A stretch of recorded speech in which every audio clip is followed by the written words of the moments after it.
Welcome back to the channel. This is Trinity Storm and you are watching second part of What If Naruto Was Blessed by a Forgotten Dragon God. If you enjoyed this video, please like, share and subscribe to this channel. Now wasting no time, let's start the story. Sasuke, Hinata, and Naruto have been performing no more difficult than a low D rank. Naruto and Hinata have become much closer since their most recent mission. Haku, odd as she is, had been brought on board, at least temporarily. She was added to the team by the Hokage, but none of them know why. Haku, Naruto, and Hinata went to training after missions. They had told Haku about the dragons, but not their history. She is also aware that Naruto and Hinata are the only remaining characters. Hinata and Naruto were in training. Naruto used the Dragon Buster, and Hinata used a lightning element blade. Naruto only had one Dragoon out, and they were both in Dragoon form. Since Dragoon was Rose, darkness is his current element. Naruto and Hinata always paused their sparring to observe the stars come out 5 minutes before sunset. One night, Haku joined in and was astounded by the scenery. Heishi occasionally visited, sometimes to watch and other times to take her home. He was watching this night in particular. Every time I see this, it's breathtaking. It's as if Hinata's mother is right next to me, Heishi stated. Naruto asked, "Why not see for yourself?" Heishi looked in the general direction and discovered someone in the tree. "Look to your right. You'll find someone over there that may surprise you." Heishi, "It's been a long time." Hinata, "I'm glad you became friends with Naruto," the woman replied. Haku was suddenly on guard as he glanced at the woman, but he soon realized the girl wasn't there. Haku held 3 senbon in his right hand and asked, "Who are you?" She was ready to strike. Hinata, "Heishi, you did not tell her about me, did you?" "I didn't think I would see you again, Hakari, so I didn't think it was relevant." Heishi responded. Hakari, the woman, turned to face Naruto. "Might I ask what has been going on between you three? I sense something familiar in Hinata, but it is also in you." "Honestly, I can't really say. Hinata gained a new ability through me, but that ability has been made her own. I may have similar abilities, but they are not exactly the same. At least we were put on the same squad. That would make Lord Hieshi's decision go by quicker," Naruto replied. Naruto nodded and said, "Which would be having Hinata marry you, isn't it?" "So Heishi, how long did it take?" "Surely it wasn't too long. Before the teams were announced, but after they became genin, she managed to gather up enough courage, but now things are a lot better than she was before." "How so?" "Well, for starters, she fainted any time I got close enough to touch her or even said anything to her. I say hi, she goes down. I showed her the view from up here later that night, and we've been together ever since. Well, she broke down once, awakening the power she got from me, though I didn't realize it at the time. Things have been nothing but uphill from there. Well, aside from Sasuke wanting her, everything's just fine. Hinata. Haim likes me, and the feeling is mutual," Naruto stated to her. "You forget one thing, Naruto.kun. I can easily see that you like me more than I do you, so it's like we're already married yet we're only engaged. Nothing physical may have happened yet, but if and when they do, I wouldn't mind. Besides, I found out pretty fast that unless both of us want to, I won't get pregnant. Courtesy of Foxy," Hinata replied. Naruto's eyes were wide as he gazed at her. While Heishi and Hakari gazed at their daughter, Hinata nodded and said, "Don't tell me, it has to do with that, doesn't it?" After Hakari asked, "What does he mean by that?" Heishi responded, "Don't tell me he got you pregnant, because if he did." "He didn't, father. Foxy placed something in me, and while I was out when I got back to the village, my body was adjusting to the effects of the being. I can't really say what it is, because I don't know myself. All I know is that unless both me and Naruto.kun want it to happen, I won't get pregnant. I guess you could call it insurance on our relationship." Hinata looked at Naruto. "I wouldn't call that insurance for the relationship. I'd say it's more like a protection against an unwanted baby, meaning the two of you could go at it, and nothing would happen, unless you both wanted her to get pregnant," Haku responded. After glancing at Haku, Hakari and Heishi turned to face Naruto. "Hey, I didn't know until just now. I've been trying to hold myself back for that very reason, but for this to come up, I'm not sure whether or not I'll be able to keep up resisting that very thing," Naruto replied. "I know, which is why I didn't tell you the moment I found out. Which was about 3 weeks ago. No one can get me pregnant unless you and I both want it to happen. If I don't, but you do, it won't happen. If you do, but I don't, it still won't happen. If I do, but not with the one doing it, it shouldn't happen then either. I doubt you would let something like that slide, though. I also wouldn't put it past you to take them out, especially if I didn't want what they did to me. Hinata replied. Naruto just gave a nod. I understand that feeling, Hinata. I don't know why, but every time something like this happens, and we're alone, I have a much harder time resisting. The spars help, so that's why we're always doing that when we're alone. It's to keep me from losing control of my hormones, Naruto replied. Well, before you even try that, wait until after the Chunin exams. They should be coming up soon. Haku, you're welcome to participate, as well, but your sensei, if you have one, will have to recommend you, along with your team. Heishi responded. A few weeks later, another D-rank mission had just been completed by Team 7. Kakashi left them to complete the task after being called away early. Sasuke and Haku had become somewhat of friends. They appeared to be more than just friends, though no one knows how. Naruto and Hinata considered making fun of them, but decided against it. Sasuke said, Haku, I have a question for you. What would that be? Sasuke swallowed and said, I was wondering, do you like me? Hinata performed an anime style face fault while observing them from a distance of roughly 100 yards. She was able to rise again in time to witness the response. I don't really know. For the longest time, Zabuza was the only one around. He didn't show it like most, but he cared for me. He was like a father to me, and what I feel for you is almost as strong. I just haven't figured out what it means, though. It's the first time something like that happened. It could be that I like you, a lot in fact. I just don't know. That was Haku's response. Although Hinata appreciated her candor, the Uchiha were not benefiting much from it. In fact, when he posed the question, he was fidgeting. No, does he truly have feelings for Haku? This is good. This is excellent. You're the only Genin team with 4 members without the instructor, and you happen to have 2 very compatible couples in it. Hachel responded. I agree. Those 2 are definitely good for each other. Now about that Chunin exam thing. I believe the reason Kakashi was called back is due to that. If you are all chosen to participate, everyone will go for it, said Valti. What do you think we should do? 2 teams of 2 should work. You'd have to clear it with the Hokage, though. I'm not sure, but if he approves of the teams 7A and 7B, you and Naruto could be A, Sasuke and Haku could be B. That might actually work, Hachel. In addition, we should make a link between Sasuke and Haku, so they can get some help from us. Remember, Valti. Haku isn't completely informed, yet. This means that we would either have to reveal everything, or avoid talking about dragoons, period. Hinata responded. I would prefer the latter, but Sasuke will want to know the real reason. I have seen how he acts, and can see his possible reaction. He'll be wondering why, for sure. Whether or not he'll question it, is beyond me, Hachel concluded. We'd tell him because it would help if one sub-team meets up with someone dangerous, which they won't be able to handle alone. Also, it would help us cheat, should there be a written exam mixed in there. Good idea. Some ninja are born for stuff like that, Hinata replied.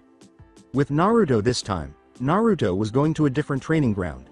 Upon arriving, he encountered 4 individuals, one of whom appeared to be a miniature version of another. Naruto, I believe one of them is Might Guy. He is a taijutsu specialist, and can easily take down several other styles. Which one is he? Bowl cut, green clothes, vest.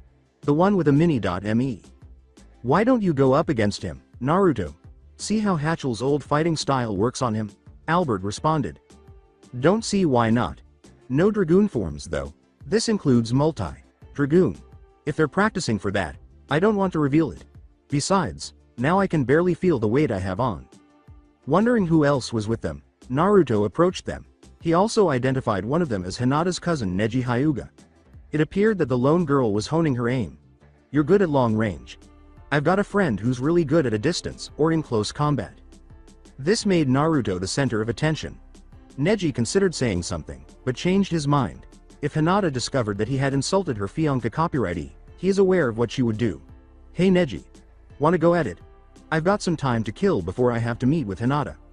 Neji simply shrugged. It was replaced by the smaller bowl cut. No, I will go first. Even Guy took notice of Neji's one and only statement. Lee, you would die if he went all out. Now why would he die? Lee's by far the fastest genin around, and even has the strength to back it up. Naruto let out a sigh. I take it you gave him some weights for that? I have some on right now, as well. Lee's face lit up. The girl gave Naruto a suspicious look and said, now I am even more determined to beat you. She has a feeling that Lee won't like this. Lee, you can't beat him. Huh? Why not Tenten? Because if I've learned anything while on this team, your style of combat won't do a thing against his. I also think Neji has a hard time keeping up. Neji was annoyed by this.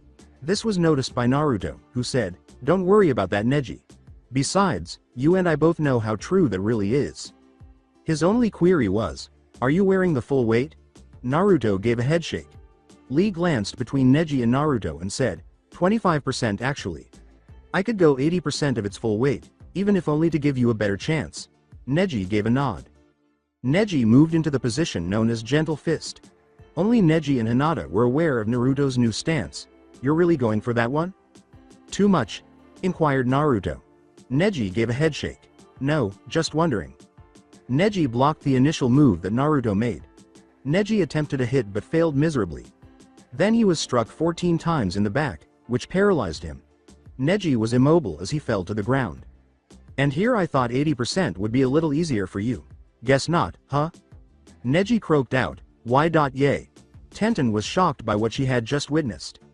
Guy and Lee were admiringly observing. However, Tenten raised her voice. "How did you do that? No one, not even Lee, has ever done that." "Well, you could say I know the Byakugan inside and out. Especially since I'm engaged to a Hyuga. And it's Neji's cousin to boot. He knows I held back and only went for paralysis. Otherwise, he would have died with little to nothing left. I'm also highly good with a sword, spear, and an axe."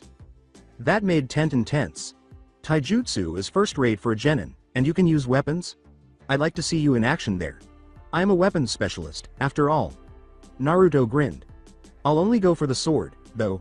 It's probably the best I've got." Tenten gave a nod. The glove on his outstretched hand glowed. Masamune had fully materialized. When Tenten saw it, her eyes grew wide. Her only query was, "Is that what I think it is?" Masamune. The legendary cursed sword. Still don't know much about it, but I have a feeling you know that no ordinary person could use this without bad side effects. Tenten nodded in agreement. She made the quick decision to grab her scrolls. Both Guy and Lee are aware that she was going to take this seriously. The general consensus was that Naruto doesn't stand a chance if she's going for that.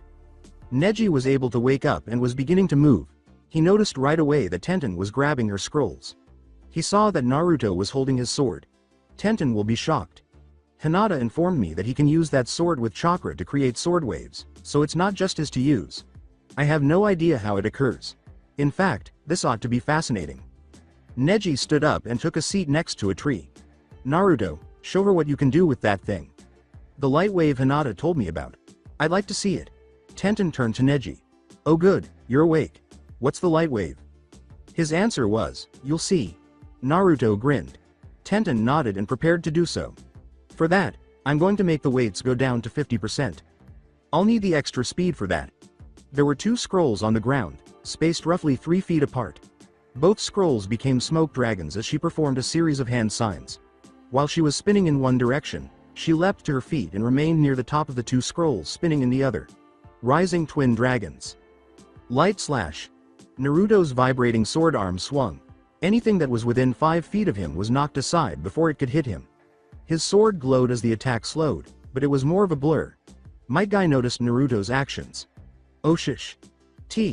How quickly is this child swinging his sword? Every swing doesn't even cause him to lose accuracy. At that point, lines appeared as though they were thrown from the sword itself, following the arcs of each swing. Naruto had called out, light wave, as multiple waves of light were traveling directly toward Tenten, who was still hurling weapons in the air. Despite being struck multiple times, she only sustained cuts. Neji could see the waves with ease, but he struggled to keep up with the swings. Utilizing the Byakugan. This is the light wave, then. Neji's only thought was, the Anbu would be unstoppable if they could do this. Naruto caught Tenten before he hit the ground, causing him to fall. Nice aim. When it comes to long-range weaponry, only one genin in the village could top you. Still, I hope my entire team gets chosen for the Chunin exams. Then you'll meet her. Her name is Haku, and she's on my team. Former apprentice of Zabuza Momochi, now a loyal Junin of Konoha. I guess his promise about what would happen if someone killed me had that effect. Neji gave a nod. Naruto, I don't think you should talk about that. Remember, he may have become a friend of yours and he may have reasons, but you should still be wary of Zabuza. Hinata isn't worried. Neither am I. Kicked his ass not once, but twice. Both times single-handedly, I might add. I'm also part of the Rookie 9, so you know. Naruto turned to leave. A whirlwind encircled Naruto as he left, and he vanished when it did. I gotta go. I had fun, but I've gotta meet Hinata in a few minutes, later, he said. Tenten said, that guy is a mystery, huh Neji? Neji gave a nod. Tenten and Lee gave Neji a look that essentially said, what the hell are you saying? One, which I believe is even bigger, is that my own cousin wanted an orphan as husband. Said orphan just left. Might guy made the decision to include his two Ryu. It makes sense, seeing as Hinata's mother once had a crush on Naruto's late father. Came close to snatching him, too. Looks like it's their turn this time. Lee questioned, Guy. Sensei, what on earth do you mean? Guy revealed a small detail about Hinata's mother to them. Although Neji was already aware of it, she was unaware that the man had a child. Sensei, I don't think that's a wise decision. Naruto is able to say something about it, but no one else is. He wasn't even going at half strength, regardless of his weights. I mean without them on period. I can't even see his chakra. He's too fast, even for the Byakugan, to see. Lee looked at Neji as if he had fallen from the clouds. If he is that fast, then how does he do it? I haven't found out yet. The moment I do, though, I'll be using it to my advantage. From what Hinata told me, he is even more powerful with his weights at maximum and something else, than without his weights alone. The maximum weight. I think it was 1000 kilogram. I don't really know for sure. Neji continued, clearly frustrated. And yet he's completely clueless. At least he managed to do something right. According to the clan, they let him be on her team. They saw the results, but not what he did. Anything of the like could never be discussed. With Naruto, when Naruto arrived at the prearranged location, he discovered he was still a bit early. Hinata arrived early as well, about 2 minutes later. Hey, Hinata. Hime. Let's get going. Okay. Naruto.kun. By the way, you never told me where we're going. Hinata understood what he was aiming for when he said, that's a surprise, hang on tight. He used a whirlwind to remove them after she grabbed his arm with both of her arms. Hinata's eyes needed to adjust. From the summit of the Hokage rock face, they had descended to what appered to be a forest flower garden. Foxy told me that my mother used to come here a long time ago. It was also where my father had proposed to her. The exact spot is by that tree, right over there. This spot is precious to our family, and I would like to keep it a secret. Then why show me? Inquired Hinata. Because this place will also be sacred to us one day, if not now. Besides, right now this entire area has a bit of a barrier around it. It keeps the area looking like a regular forest, except to those who know about the place. I know about it, and I brought you here. You see, I kind of like the place. It even has a bit of a pond. Naruto responded, pointing to the lake. Well, it's beautiful. I think I could easily call this place sacred to me. Naruto remarked, both of which describe you, for me. Hinata gave Naruto a look. She seemed to want something based on the expression in her eyes, but he couldn't tell what. He was aware that she had some inquiries. Well, does this place block all sound on the inside from getting out? Naruto gave a nod. Would anyone be able to see where we are, regardless of the barrier making the place look differently? No one, not even the Byakugan could find this place as it truly is. The barrier itself is not chakra-based, either. I created the barrier myself, with some help from Rose, and Foxy. It uses Rose's energy for the barrier, and Foxy's Yuki for the illusion. It's virtually impossible to get rid of. No one on the outside can see us, hear us, or even touch us while we're here. Byakugan would put this place as a forested area, just like the rest of the place. Our chakra signatures will be hidden as well. You could say this place is a safe haven for almost anything. In other words, I can ask him for what I truly want. I'm having a hard time because of that, but now that I know about this place and he claims it's sacred to him, nothing can stop us. He is not going to fight here. Hinata, are you sure? I mean, how do you think he'll react? I don't know, Hatchel. For some reason, I just feel like I need to do this. Like my body wants to do it, no matter how much I don't. Ah, I see. The new girl is doing that. You're in love with Naruto, and because of that, you're in heat. Basically, it means you'll want to do this, no matter how hard you try to resist. The feeling won't go away until you get it. What exactly do you mean? You know full well. Your body wants it, but your mind is saying no. Just ask him what would happen if you two were here, and you were in heat. What would he do? Naruto.kun. I have one more question. Naruto gave Hinata a suspicious look, as if he anticipated what would happen. He gave a nod. He didn't think she would ask, "What would you do if I was in heat, and we were here?" "I don't really know. I guess I'd try to help you get out of that state, if I knew how. It's not easy getting rid of the feeling you're in heat. Your body screams that it wants something, but your mind is constantly saying the opposite. Why do you ask?" Hinata nodded and gestured to herself. Naruto gazed in disbelief. She nodded and said, "You mean that you're..." "Oh shish. She's already attracted to it. Bad. I find it difficult to resist on my own. I would give in to the heat and collapse if she pushed it." "Naruto, you did say you'd help her get rid of the feeling. First you have to find out what it is." Albert responded. The only question he had was answered by Hinata as if on cue. "I want you, badly. I know you don't want me like that, yet. You'd rather wait, but I'm not sure how long I could last." Naruto gave her a look. "That settles that. There's nothing else that can be done. At least she knows about this place. It's a good thing no one else knows about it being here. And since our scents are masked, no one else could pick it up." Hinata was still on top of Naruto when he woke up first. The moon had already set. Fortunately, he always had an extra set of clothes on hand in case he needed to change. He was able to wake her up by removing her from him. Using his extra change of clothes, he was able to retrieve the scroll. He kept it in the scroll and released the seal. His old clothes were sealed up and he was soon dressed. "Naruto-kun, do you have a set for me?" After giving this a nod, Naruto let go of another seal. She appeared to be able to fit into the less formal attire that had emerged. As far as I can imagine, they would have been semi-formal in the US military. I'm not sure what they would consider formal. Try these on. They should fit. If they don't, channel some chakra into them. That'll help with the sizing. When Hinata realized it was too large, she put it on. She poured some chakra into them as he had advised, and they shrank to the ideal size. They had a fox and dragon scent as well. The scent appealed to her. "It looks good on you, Hinata." With a flush, Hinata asked, "You really think so?" She blushed as Naruto said, "I wouldn't have told you if I didn't. It doesn't just suit you, you seem to like it more than I like seeing you. I wonder why." Then she became aware of how much she enjoyed the ensemble. Before she could ask the question, Naruto picked it up. "Go ahead. It's already been form-fitted to you, and now only you can change the size. It will mold itself to your body size and shape. In addition, if you want to hide your rack, it will help. I don't mind either way, though.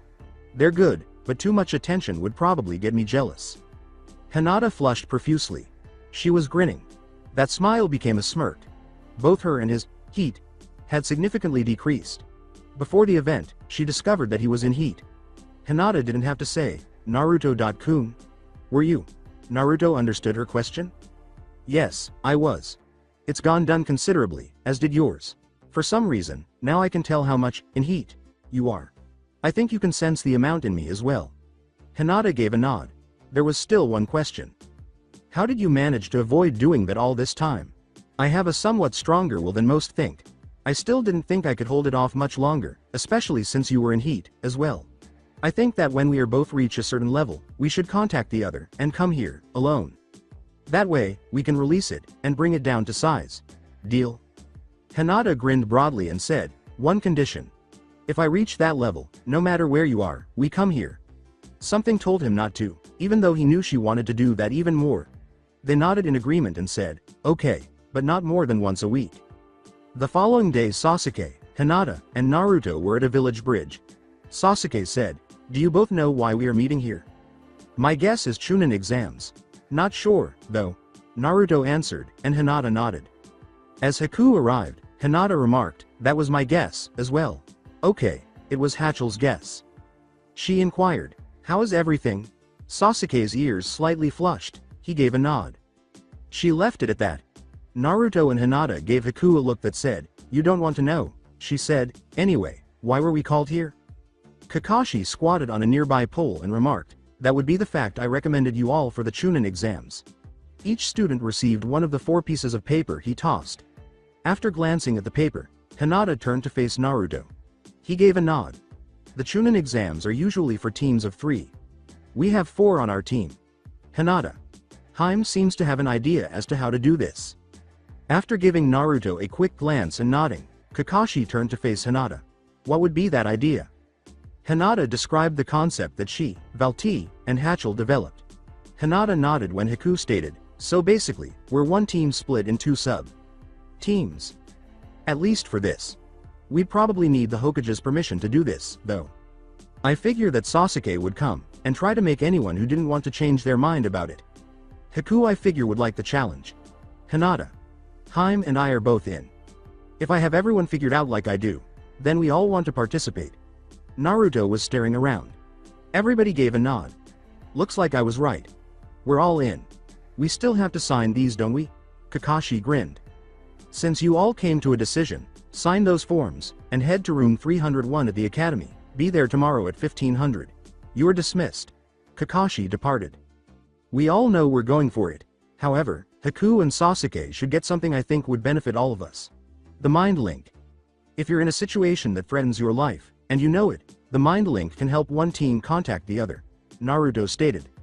Sasuke's ears turned red once more as Hinata went on. In addition, I figured the teams should be more like this.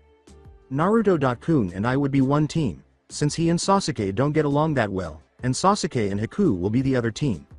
Any objections? When Naruto saw this, he grinned. Oh no. Sasuke feels ashamed. Wait until Sakura and Ino hear about this, Rose replied. No kidding. They'll freak. Good thing we taught you how to surround objects with a sound barrier. That wail of theirs is unreal, Albert replied. Zyg, clearly irritated at the idea, exclaimed, Meru didn't compare to that when she actually got herself a boyfriend. Naruto's face went white. He was aware that communicating with Meru was challenging, more so than he was. Dart was unable to handle her scream and, although only once, punched her as a result. He was relieved that Dart was not present. If the two of them together were worse, he was fairly certain that there would be more. Sasuke and Haku had already left. Hinata was aware of the situation.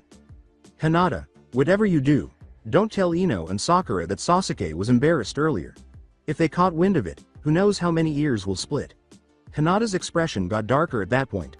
I don't even want to think about it. There's no way I want that kind of thought in my head. After giving a nod, they left, about an hour later. The Naruhina couple was followed by what appeared to be a box with 2 holes in it. Knowing who was inside, Naruto let out a sigh. He didn't even look back. I know you're in that rock, Konohamaru. By the way, rocks aren't squared off at the corners. 3 different colors of smoke erupted from the box. 2 boys and a girl emerged.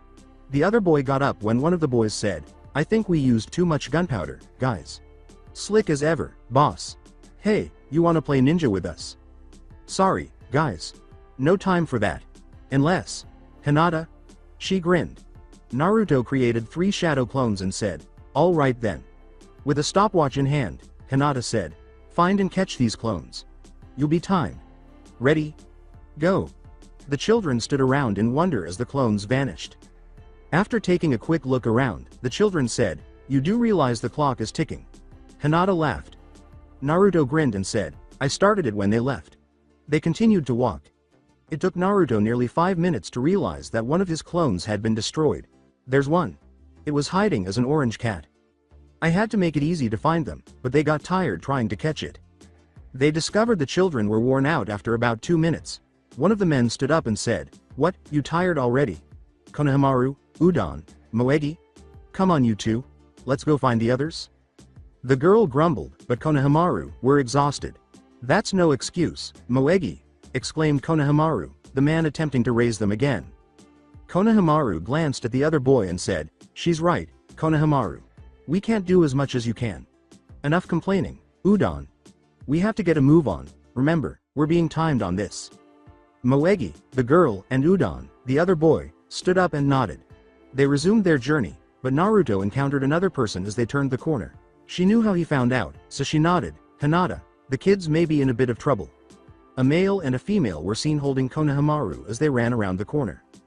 The man holding Konohamaru turned to Naruto and said, let him go. Wait, are you Kankuro of the desert? Get lost, kid, I've got other business to do. Naruto slipped into his lightning rogue stance, which wasn't all that different from how he usually stands, and said, put him down, unless you want your brother to kill you. That is, if I don't get to you first. Kankuro, the girl, and the guy all turned to face him. The latter raised his voice. What makes you think you could take us down, huh? Both of them abruptly became rigid when I said, well, I could tell the Shukaku through a little something I call demon mind link. When Naruto saw this, he grinned. Aside from that, if you don't stop now, he'll come anyway, and threaten to kill you both. You know how the guy is, do you not? He was bluffing, Hinata believed. He couldn't possibly know something like that, could he? There is Hinata. Still, it did start as a bluff, but the way they reacted when he said Shukaku.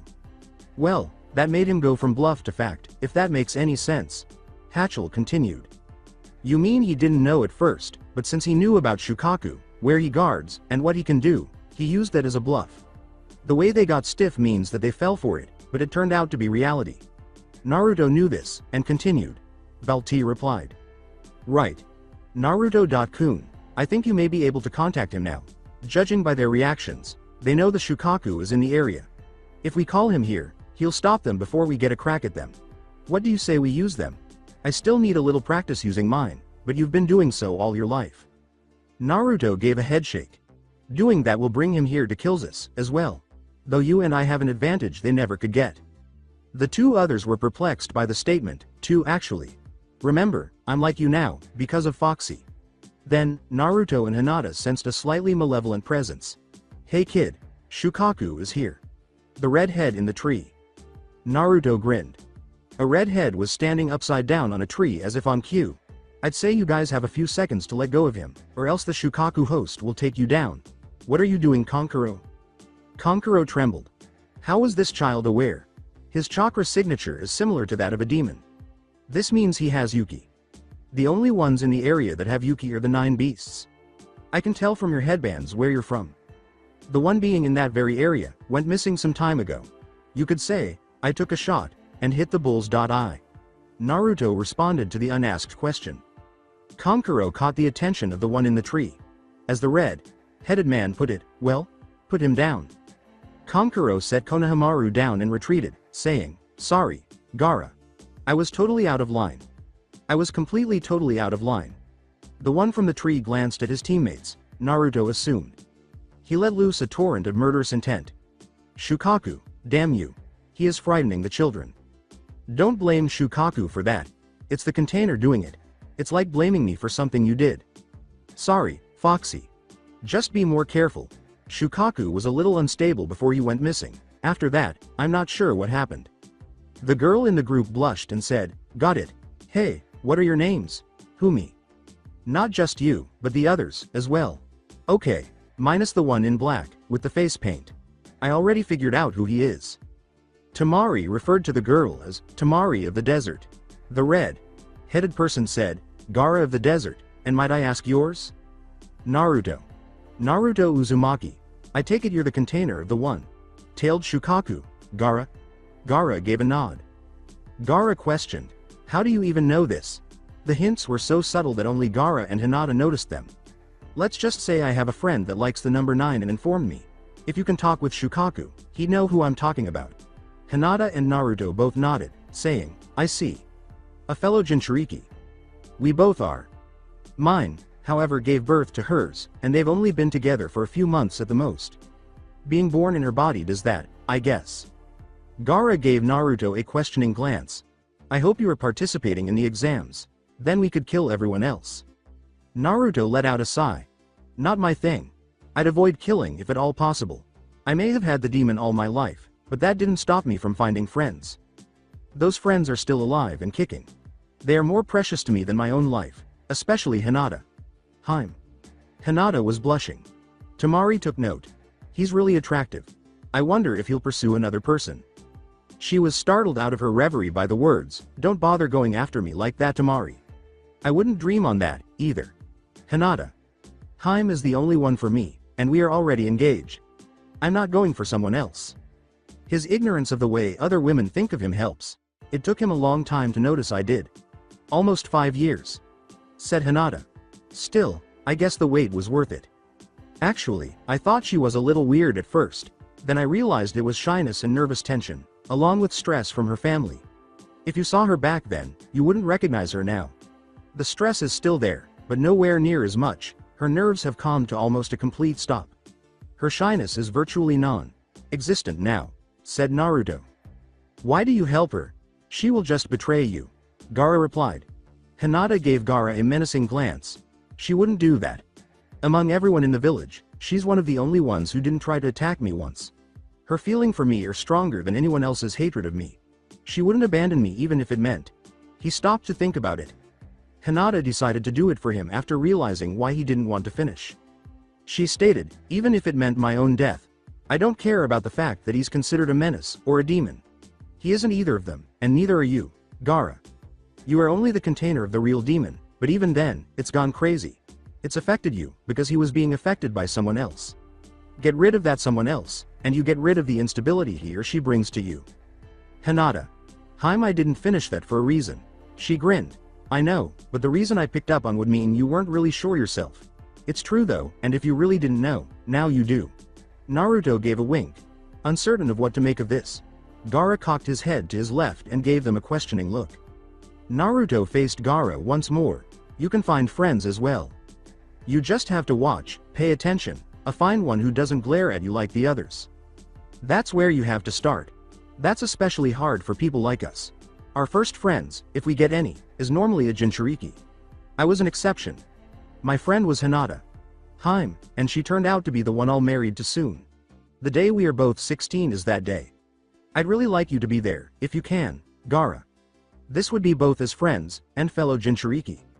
In that order, as well. Gaara's face registered surprise, for the first time in his life. How are you so sure of this? And why consider me a friend? Naruto gasped. You don't know the first thing about feelings, do you? If you did, you wouldn't have asked those questions. Naruto sighed once more and said, enlighten me. Hinata clarified it. You know the pain of being alone, as does Naruto-kun. The feeling that everyone hates you, because of something out of your control. I myself don't know how it feels, but after watching Naruto-kun for years, I have a pretty good idea.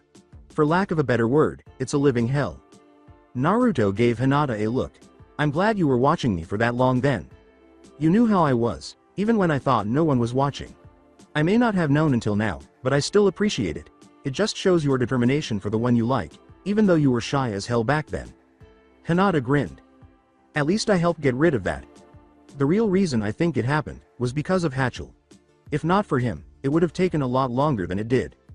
I had nothing to do with that. When I woke up, it was due to all the emotions you kept bottled up while you were around him. I did nothing but help you calm down, and use your emotions to your advantage.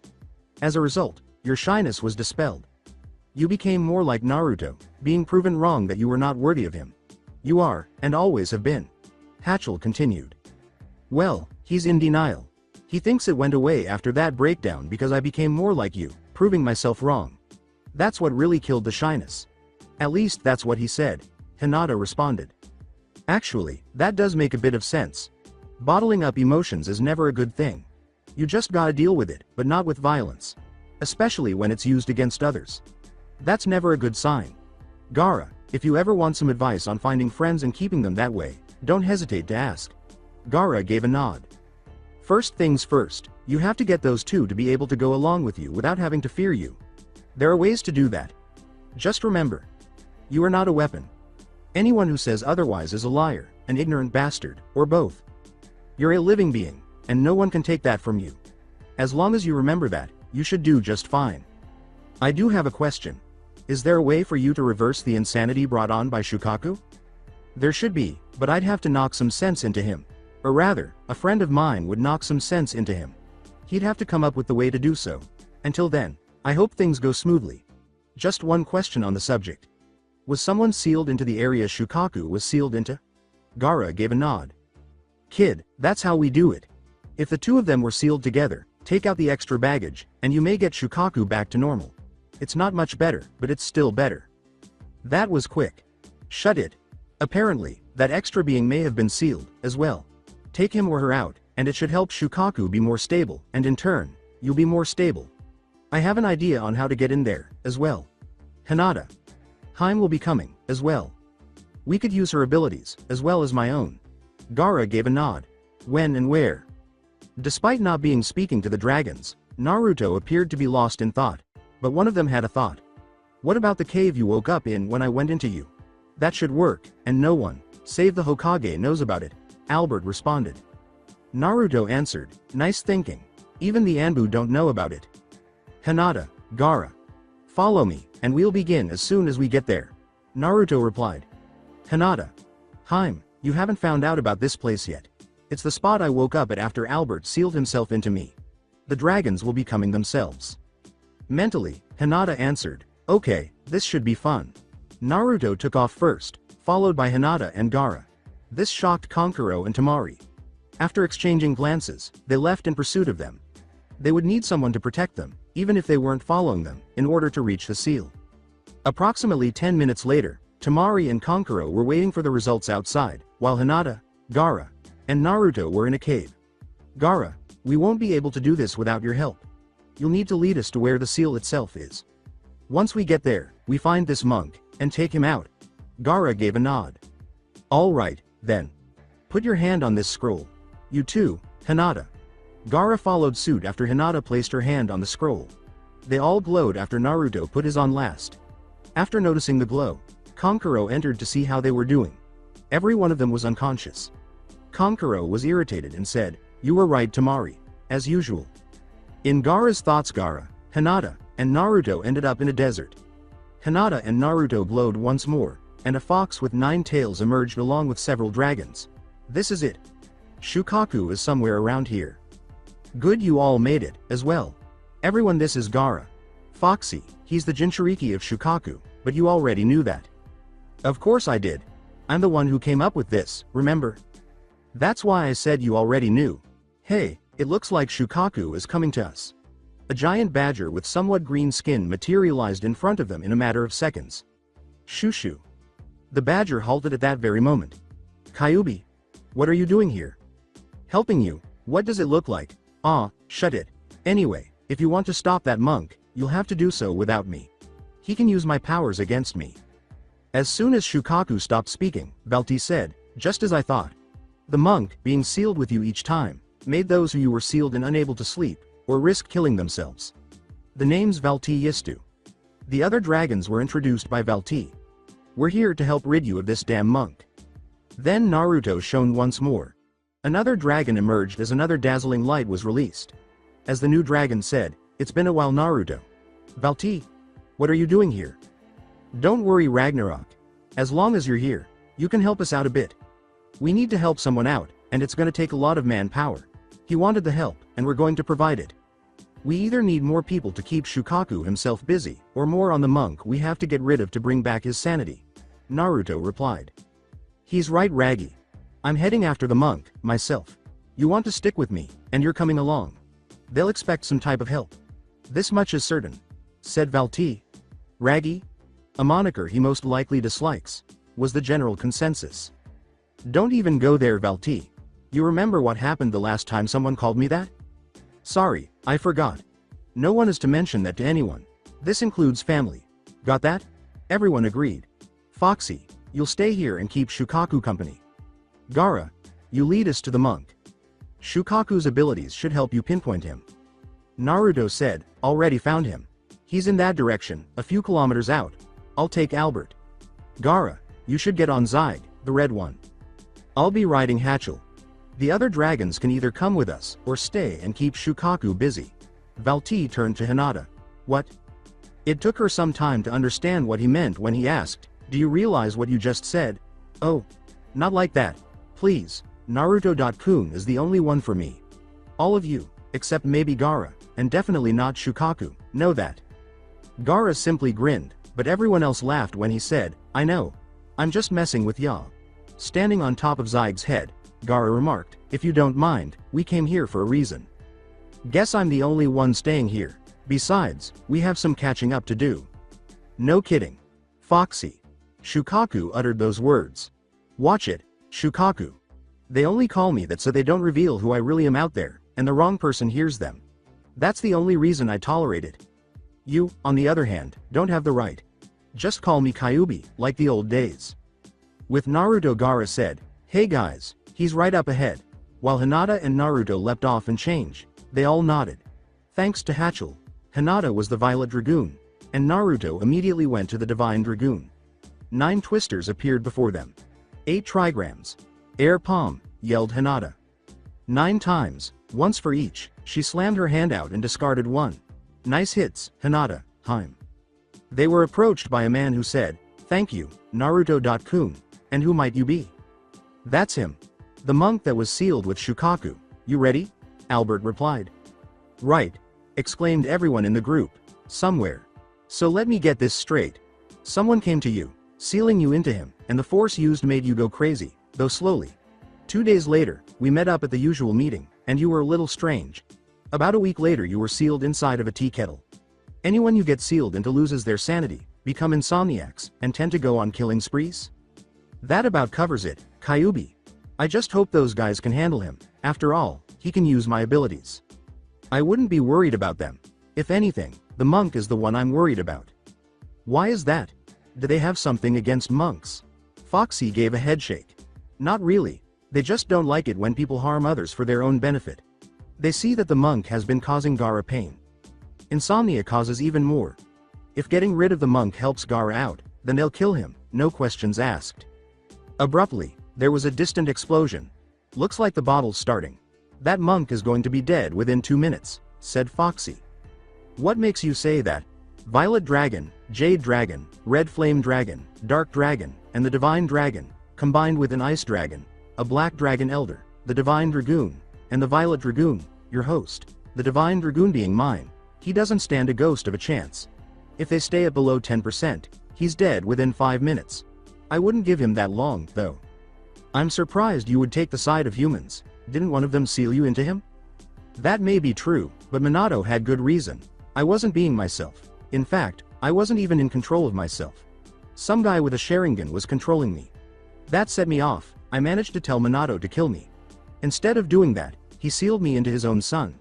If there is a way for me to leave him without killing off his only son, I will find it, and he will know. Shukaku trembled. Well, I'll be. They actually did it. What did I tell you? They're both powerful. Oh yeah, the girl of the group became a Jinchuriki because I placed an egg inside of her. She's engaged with my host, as well. Why the hell did Ya do that? To get her used to being around a lot of Yuki. Namely mine. There is nothing that would warrant a seal, since it was born inside of her body. I get it. Since it was born inside of her body, it's integrated into her nervous system. Still, I hope she doesn't go into heat. She already has. They struck up a deal. If either of them gets too bad with it, they have a spot that's marked off limits for anyone but those who know about it. Byakugan wouldn't be able to find it. Heck, my eyes wouldn't be able to find it from the outside. It's that well hidden. With Naruto still on top of him, Albert said, "Hey, Foxy. I take it you told Shukaku about Hinata?" Hatchel still had Hinata, Zyge still had Gaara, and there were also Valti, Oyuki, Ragnarok, and Rose. Shukaku bowed and said, "Took y'all long enough. Still, I'm grateful for your help." "Don't bow to us, Shukaku. We may have helped you, but we did it for Gaara." "Gaara, this won't require payment," Albert replied. "I would still like to tell you something. During the final phase of the Chunin exams, the Sand and Sound villages will attack the Leaf. In exchange for you helping me, I will make it so my team won't fight with the Leaf. I will not attack either. Naruto, you and I are friends, the likes of which I never thought I'd have. For that, I thank you." Naruto answered, "Don't bring it up, Gaara. I appreciate you calling me a friend."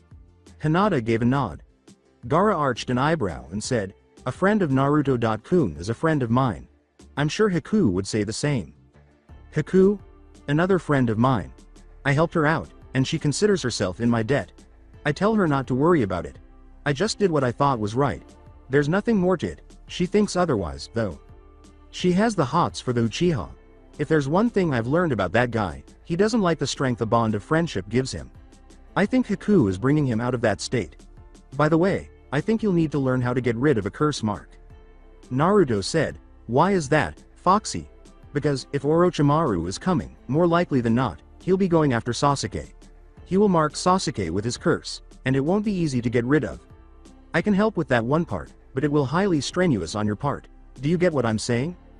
"I see where this is going. So, I've taken to getting the information to his head about it, and allowing him to use the Dragoon energy instead of Yuki. With me, Rose, Zyge, and Albert, there's plenty of energy to get rid of one curse. If he plants more than one, I'm afraid he'll have to learn to do so with your Yuki," said Ragnarok. "You beat me to it, I see. I guess I should thank you, Ragnarok. Also, I see you're freed. I hope you don't lose yourself. Not worried. Naruto has passed my test. I can trust him with my strength. With this in mind, I will staying in the mindscape, unless he summons me, but I told him not to, unless absolutely necessary. He told me alright. I agree with his reasoning completely. Besides, my usual summon is Oyuki. Though, at night, I'd probably summon Rose. She's better in darkness, Naruto replied. Guys, I think we should go. Leave Shukaku to his thoughts. Things will take some time, and for this, I wouldn't be surprised if I fall asleep. Gaara stated, causing everyone to nod. Later Shushu. Shukaku said, later, Foxy, and vanished into the sand. I'm gonna kill him next time he calls me that. When everyone else left, the Kyuubi followed suit. The real world, the eyes of Gaara, Naruto, and Hinata opened. Wow, it's almost sunset. It took us that long? Replied Gaara. Kankuro and Temari entered. Gaara, you okay? Inquired Kankuro. Yeah, I'm fine. Just a little tired. We're heading back to that hotel. I need some rest. With that monk gone, I actually feel tired. More so than I ever have. He responded. Both Hinata and Naruto nodded. As he captured Gaara, Naruto remarked, you might want to carry him out. I'm not sure how long he'll be out of it. He's catching up on lost sleep, so he might be out for it for a few more hours than most sleep. In the meantime, Hinata, Haim and I have a view to watch. Kankuro, Hinata, and Temari all nodded. The latter raised his voice. Naruto nodded and encircled them both with a whirlwind. Well, let's get going. Naruto.kun. Don't want to be late for the great view. Both of them vanished as the whirlwind died down. Kankuro nodded as Temari remarked, another wind user. Not bad. He'll be quite the challenge. Something tells me he's more than that. He'll be someone to watch out for. Kankuro gave a nod.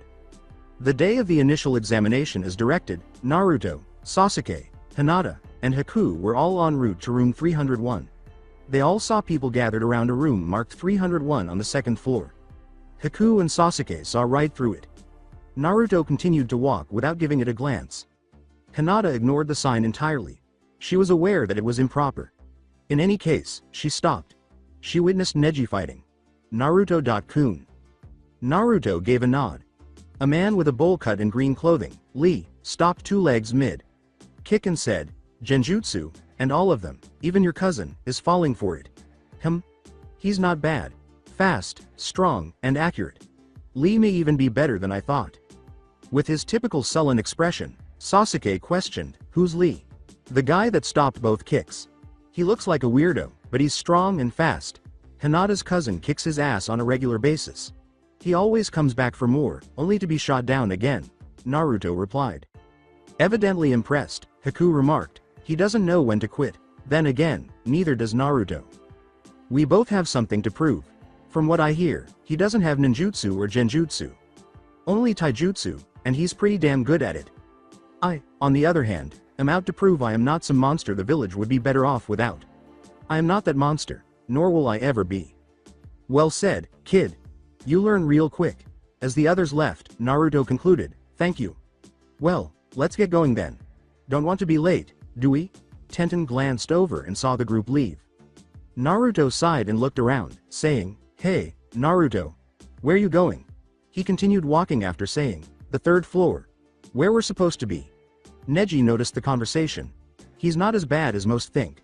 Who knows? He might actually reach that dream of his. Lee responded, well then, I will take him down. Neji said, Lee, he would murder you. Lee left after them, saying, not Naruto. No, what I want is the Uchiha. He's too much trouble on his own. How do you put up with him, Neji? Tenten sighed and shook her head, saying, I kick his ass. Need I say more? I guess we better stop him. As they left, Neji remarked, he'll still get his ass kicked if Naruto gets in the fray. Not even I, a Hyuga, can top him at his best. Everybody else gave them a weird look. With Naruto they arrived at a staircase. Naruto recognized that voice. I challenge the Uchiha to a match. Lee, he would squash you like a bug. You'd be better off with Neji than him. Sasuke remarked, so this is Lee, huh? I figured he would be more powerful than this. This will be a snap. Naruto gave Sasuke a quick look. Don't underestimate him. If you do, you will lose. If you overestimate him, you may win but would reveal your secrets. That's two things you should never do. Sasuke said, don't bother me with that. Haku, Hinata, and Naruto all thought, he's lost before he even started. I really need to help him break that habit. He will kill himself if he doesn't. I don't want that. Haku's mind went on. The battle ended quickly. Sasuke immediately went after Lee but was swiftly knocked out. The only thing on Naruto's mind was, I warned him. You didn't heed my warning, so you underestimated him. Doing so was the cause of your loss. You really need to lose that arrogance of yours, or I will knock it out of you, said Naruto. Haku nodded in agreement as Hinata stated, I'll help with that. I think Haku would, as well. Sasuke stood up and glared at Naruto. I hate it when he's right. They started to leave, but Kakashi stopped them. Well, the Hokage approved of your idea. He also agreed with the pairings. Well then, go on in. There are more than 100 genin from different villages when Squad 7 walks in. Naruto recognized 3 individuals. Choji, Shikamaru, and Ino. When Ino turned to face him, he saw her suppress a squeal. Or rather, the way of Sasuke. Ino approached them with a girl with pink hair. Hey look. It's the dead last. Holding back Sasuke-kun. Pinky replied. N. I apologize, but I had to criticize Sakura for that. Haku would be much worse. Haku moved ahead of them. Naruto and Hinata nodded and said, back off. Fangirls are not allowed. None of us like them, and for good reason. Naruto continued, Sakura, you have no idea what any of us are truly capable of. Sasuke is even more different than you think. I taught him a little something that even his clan wouldn't have known without inside info. Besides, I think he likes Haku. Here. Sasuke's ears became red and Haku blushed. The blonde exclaimed, you lie. Ino. Hinata gave a headshake. Sasuke and Haku gave Hinata a menacing look.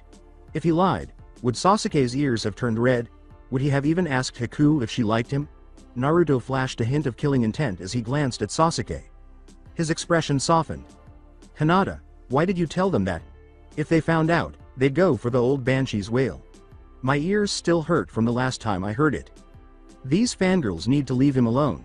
I managed to walk by, and what I saw, I couldn't believe myself. Sasuke Uchiha was fidgeting, and Haku was right next to him.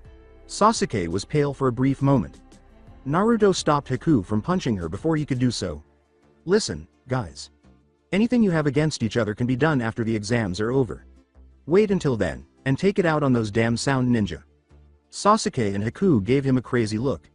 Hinata's expression said, what are you doing? As she turned to face Naruto. Oh yeah, we didn't tell them, did we? Oh well. I guess we'll tell them later.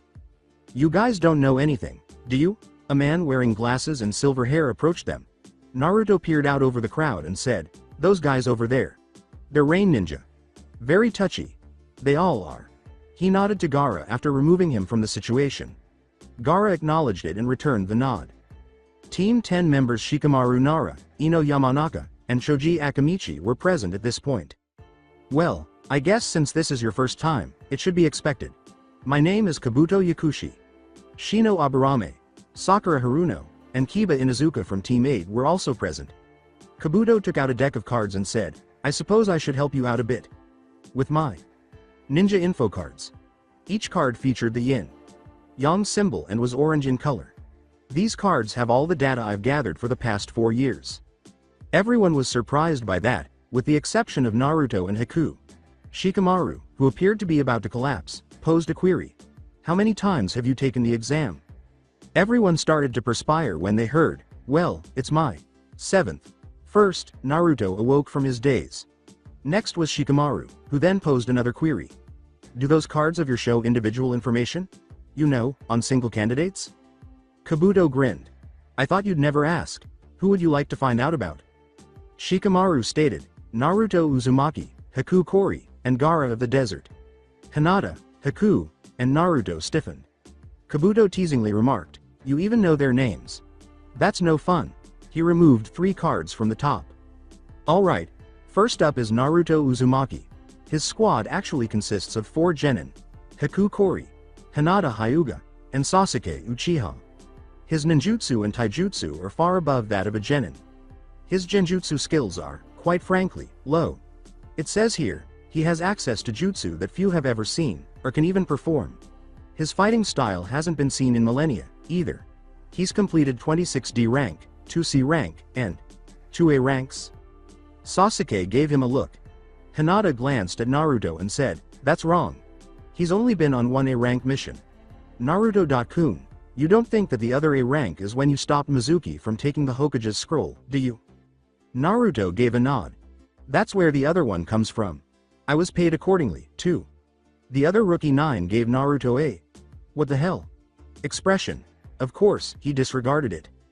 Kabuto accepted the second card and said, "All right, let's move on. Hakari. She is different from those I have seen, as I don't have much on her. Apparently, all I can gather is her team, which is Naruto Uzumaki, Sasuke Uchiha, and Hinata Hyuga, along with a few jutsu she has. Apparently she uses ice style. Her favorite weapon is Senbon, but that's all I have." Shikamaru sighed and looked down.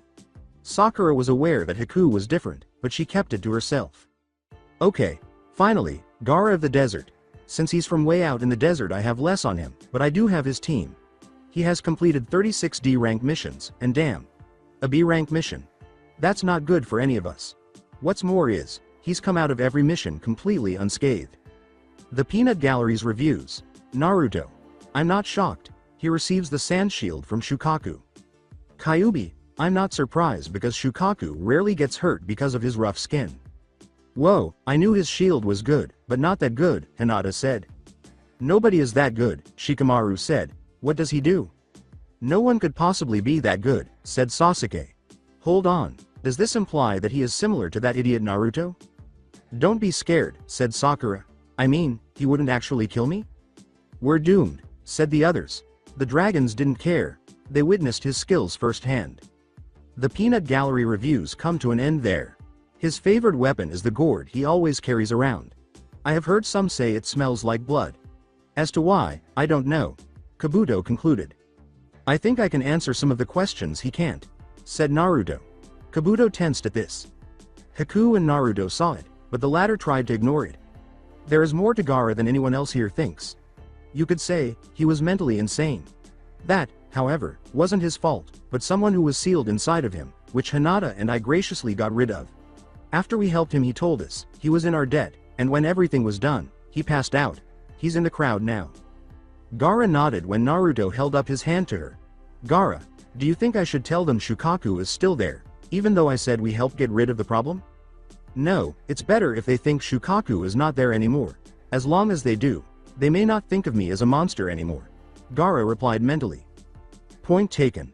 So, leave it at what was sealed inside is now gone. Omit Shukaku still being in there, and anything I should say? Just tell them that I was mentally unstable, but thanks to you, I've gotten better. Have I thanked you for that? I told you there was no need for it. I was just doing what I thought was right. The way people treat you is wrong, and I intended to stop them from doing that any longer. Gaara turned to his siblings after nodding. A wish approached them shortly after that. Thanks to Albert, Naruto was able to sense the wind's movements and deflect the fist before it could strike Kabuto. You really want to fight? I already know your plans. I'm not saying what they are for obvious reasons, but fighting here and now is not the wisest choice. I doubt the proctor would want some of the genin dead before the exams even begin. Right, Kabuto? Kabuto grinned. They rarely like that. How did you guess? Hinata immediately understood. A friend of mine that likes the number 9, Foxy. That fox is gonna get himself in trouble one day. Actually, I doubt it. He does like the number 9, and although he has 9 tails, he was said to have been killed. None of the genin know that he was sealed, not killed, aside from Hinata. Hatchel said, true. Hinata told them, tune me out, please. I don't want to hear you two bickering again. She gave Naruto a look. At that moment, there was a loud boom coming from the opposite side of the classroom. All right, maggots. Listen up, I am Ibiki Morino, proctor of the first portion of the Chunin exams. Any fighting without permission from your proctor is strictly prohibited, and will result in an automatic failure. You there, sound ninja. You may be eager to fight, but while you're here, there will be no fighting. Is that understood? Naruto simply looked at the mummy guy who had his hand in his and said, yes sir. Naruto then released his hand and left. The only thing that crossed the minds of the rookie 9 was, idiot, though it was aimed at different individuals. Once more, Ibiki spoke up. Everyone had done so and sat down when the speaker said, okay, Now get up and trade your registration forms for a number and take your seat.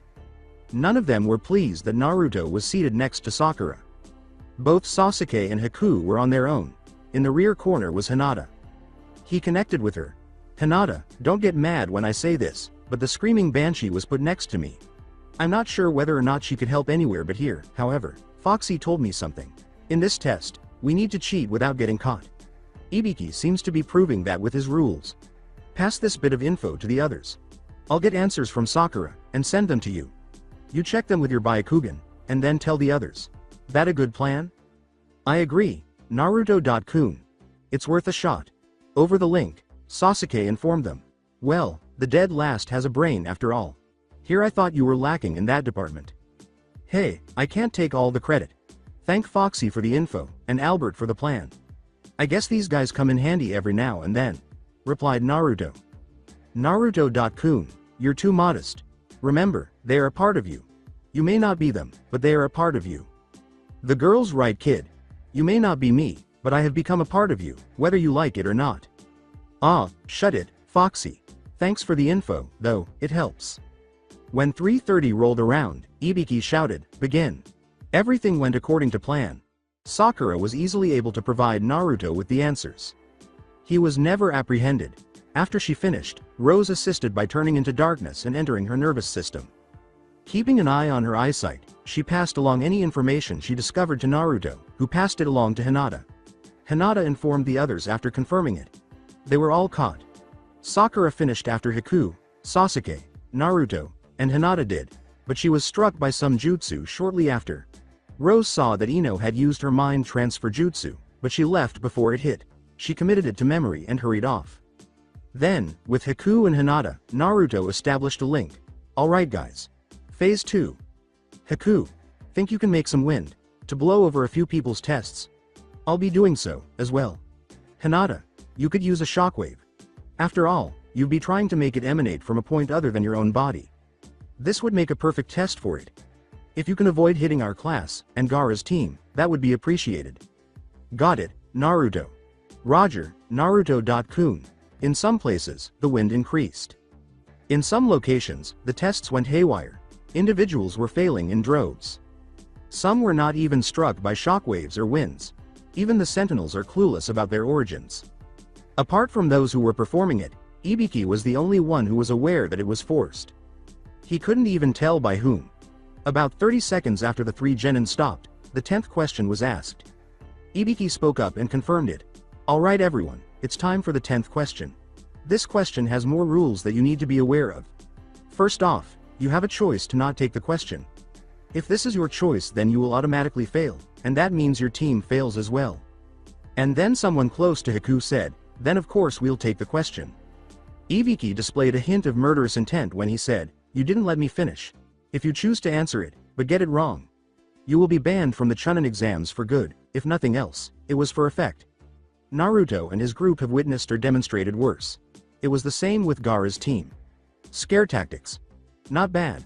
Not good enough for 2 Jinchuriki and their teammates, but not other than that, not bad at all. Naruto replied. Hinata and Gaara both nodded in agreement. Some others went out. Ibiki resumed his conversation when it appeared that nobody else was going. Ibiki paused for dramatic effect before saying, well, it appears that nobody else is going to turn tail. That leaves only one thing left. That is for me to tell you. Many people were taken aback by the statement that you all passed the first exam. What did I say, guys? Scare tactics. Nothing more, but it worked on half of the remnants. Gaara answered, no kidding. Thanks for the heads up, Naruto. Don't sweat it. People in the room were asking questions and wondering what the hell was going on. Ibiki responded to each one, stating that the 10th question asked you to decide whether or not to answer it, and the other 9 assessed your information. Gathering skills. All other questions were answered, but this raised more eyebrows. At this point, a person wearing a banner burst through the window. 2 kunai then leapt up and struck the ceiling, causing the banner to expand. According to the banner, proctor of the second exam, Mitarashi Anko. Speaking was the individual in front of the banner. She turned to the silent audience and said, all right, maggots, pay attention. My name is Anko Mitarashi, and I'll be your proctor for the next exam. There, she was counting the numbers in silence. 82? Ibiki, you passed 27 teams? And what's with the extra? Ibiki let out a sigh. Jumping the gun as usual, there are an exceptional bunch here, and one team has 4 members. Anko turned back to the audience after saying, okay, then. By the time I'm done with them, their numbers will be down to below half. This is going to be fun. Anko leapt out the window and vanished into the foliage, saying, okay, then, go back to your sensei and they will take you to the next exam area tomorrow. I'll be waiting. Subsequently, Training Area 6. Naruto and Hinata made up the majority of Squad 7, but Sasuke was also present as they waited for the sunset. Why? A few things needed to be explained to Sasuke and Haku. Alright guys, when Hinata and I helped out Gaara, he wanted to thank us, even though I said he didn't need to. He told us that the Suna and Oto villages are going to attack Konoha. Oto is the one who proposed the plan, and their leader is Orochimaru. From what Foxy told me, Orochimaru is a former leaf ninja, one of the Sannin, likes snakes, and hates the village. Power-hungry is another term that describes him. If you run into anyone claiming to be Orochimaru, run. Do not engage. Also, and this is especially for you Sasuke, if he marks you, it won't be easy to get rid of it. I will be able to, but only because of what I have. Hinata might one day, but that will be some time from now. Sasuke said, what do we look for? Don't go looking for him. If anyone that stretches their limbs comes to any of us, or a snake comes after you, get out of there and contact the other team. Hinata and I may be able to take him down, but we wouldn't be able to handle him alone. It would take all 4 of us to take him down completely. Also, be careful of his sword.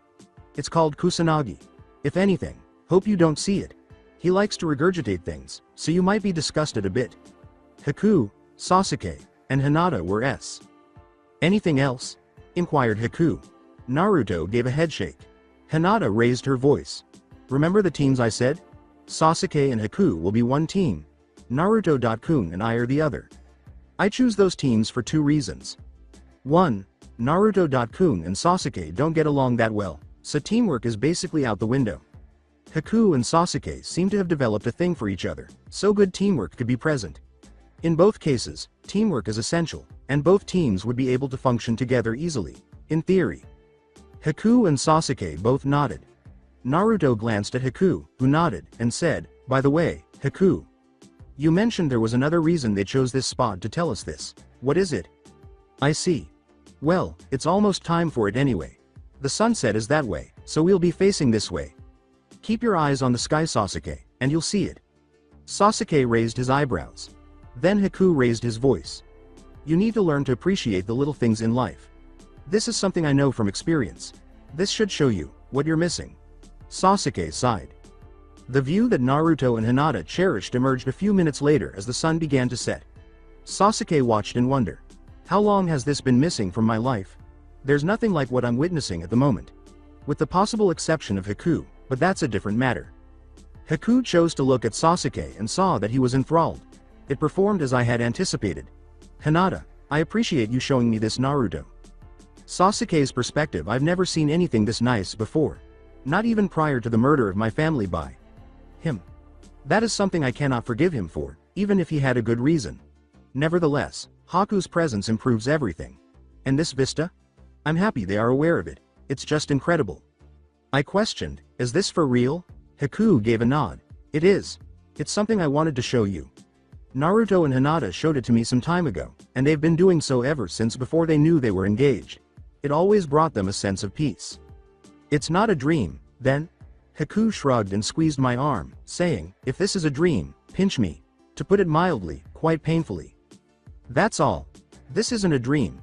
All of it is real, but it shouldn't be there. Or did I become so focused on getting even that I failed to notice? Oh no, I'm really perplexed. You okay?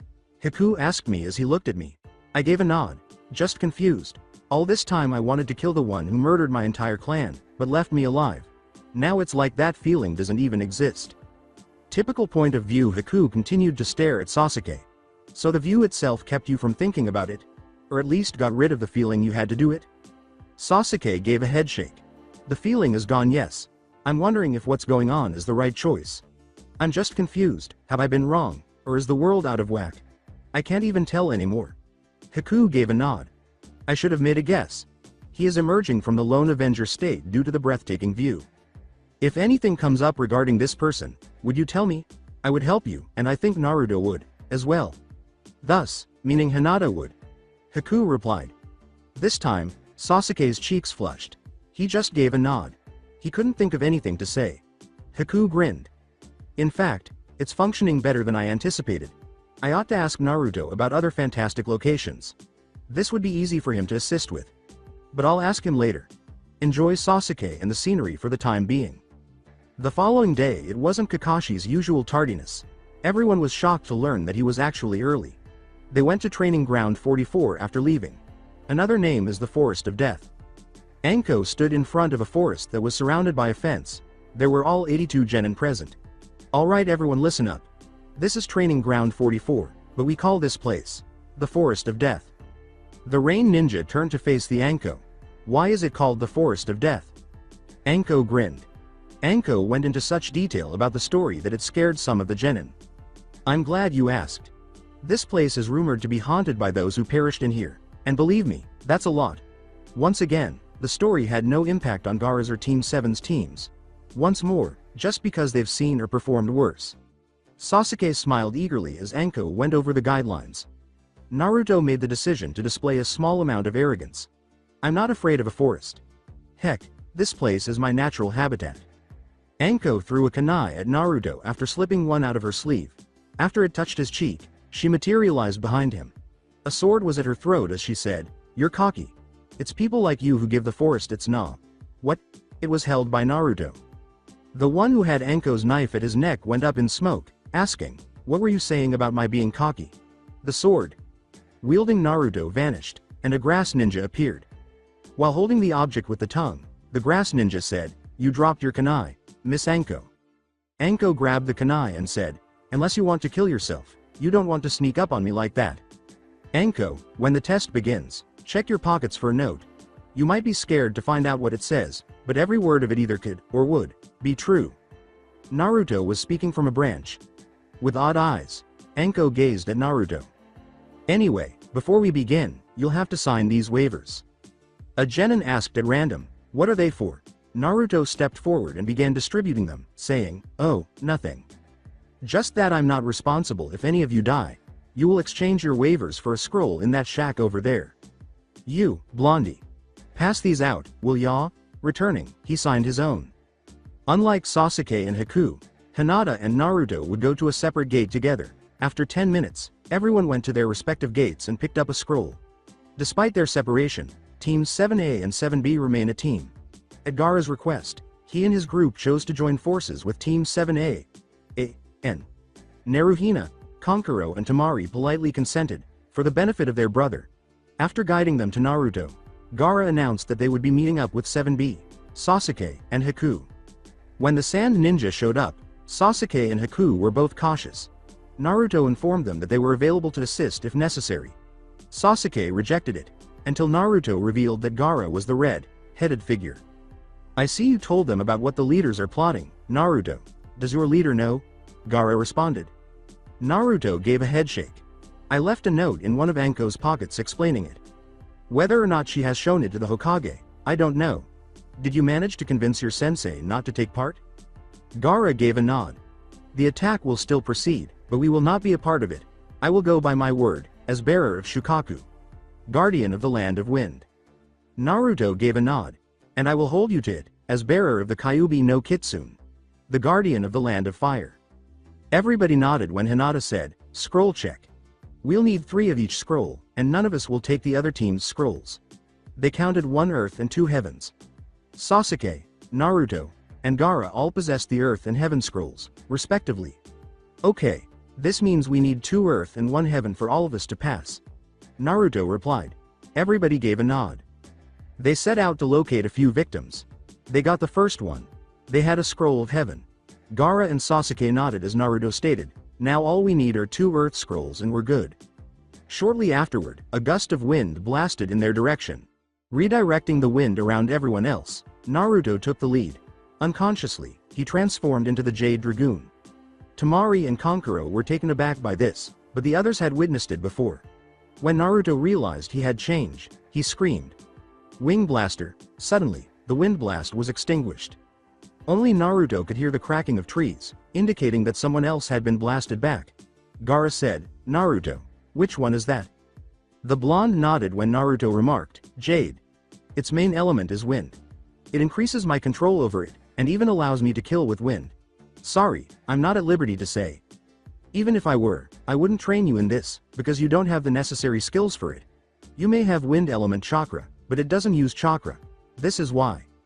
Temari was depressed, but she kept it to herself. Naruto and Kankuro both noticed, but Gaara did not.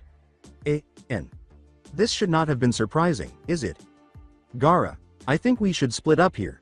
2 teams, namely 7A and 7B will go first, 7B in front, but 7A right behind them.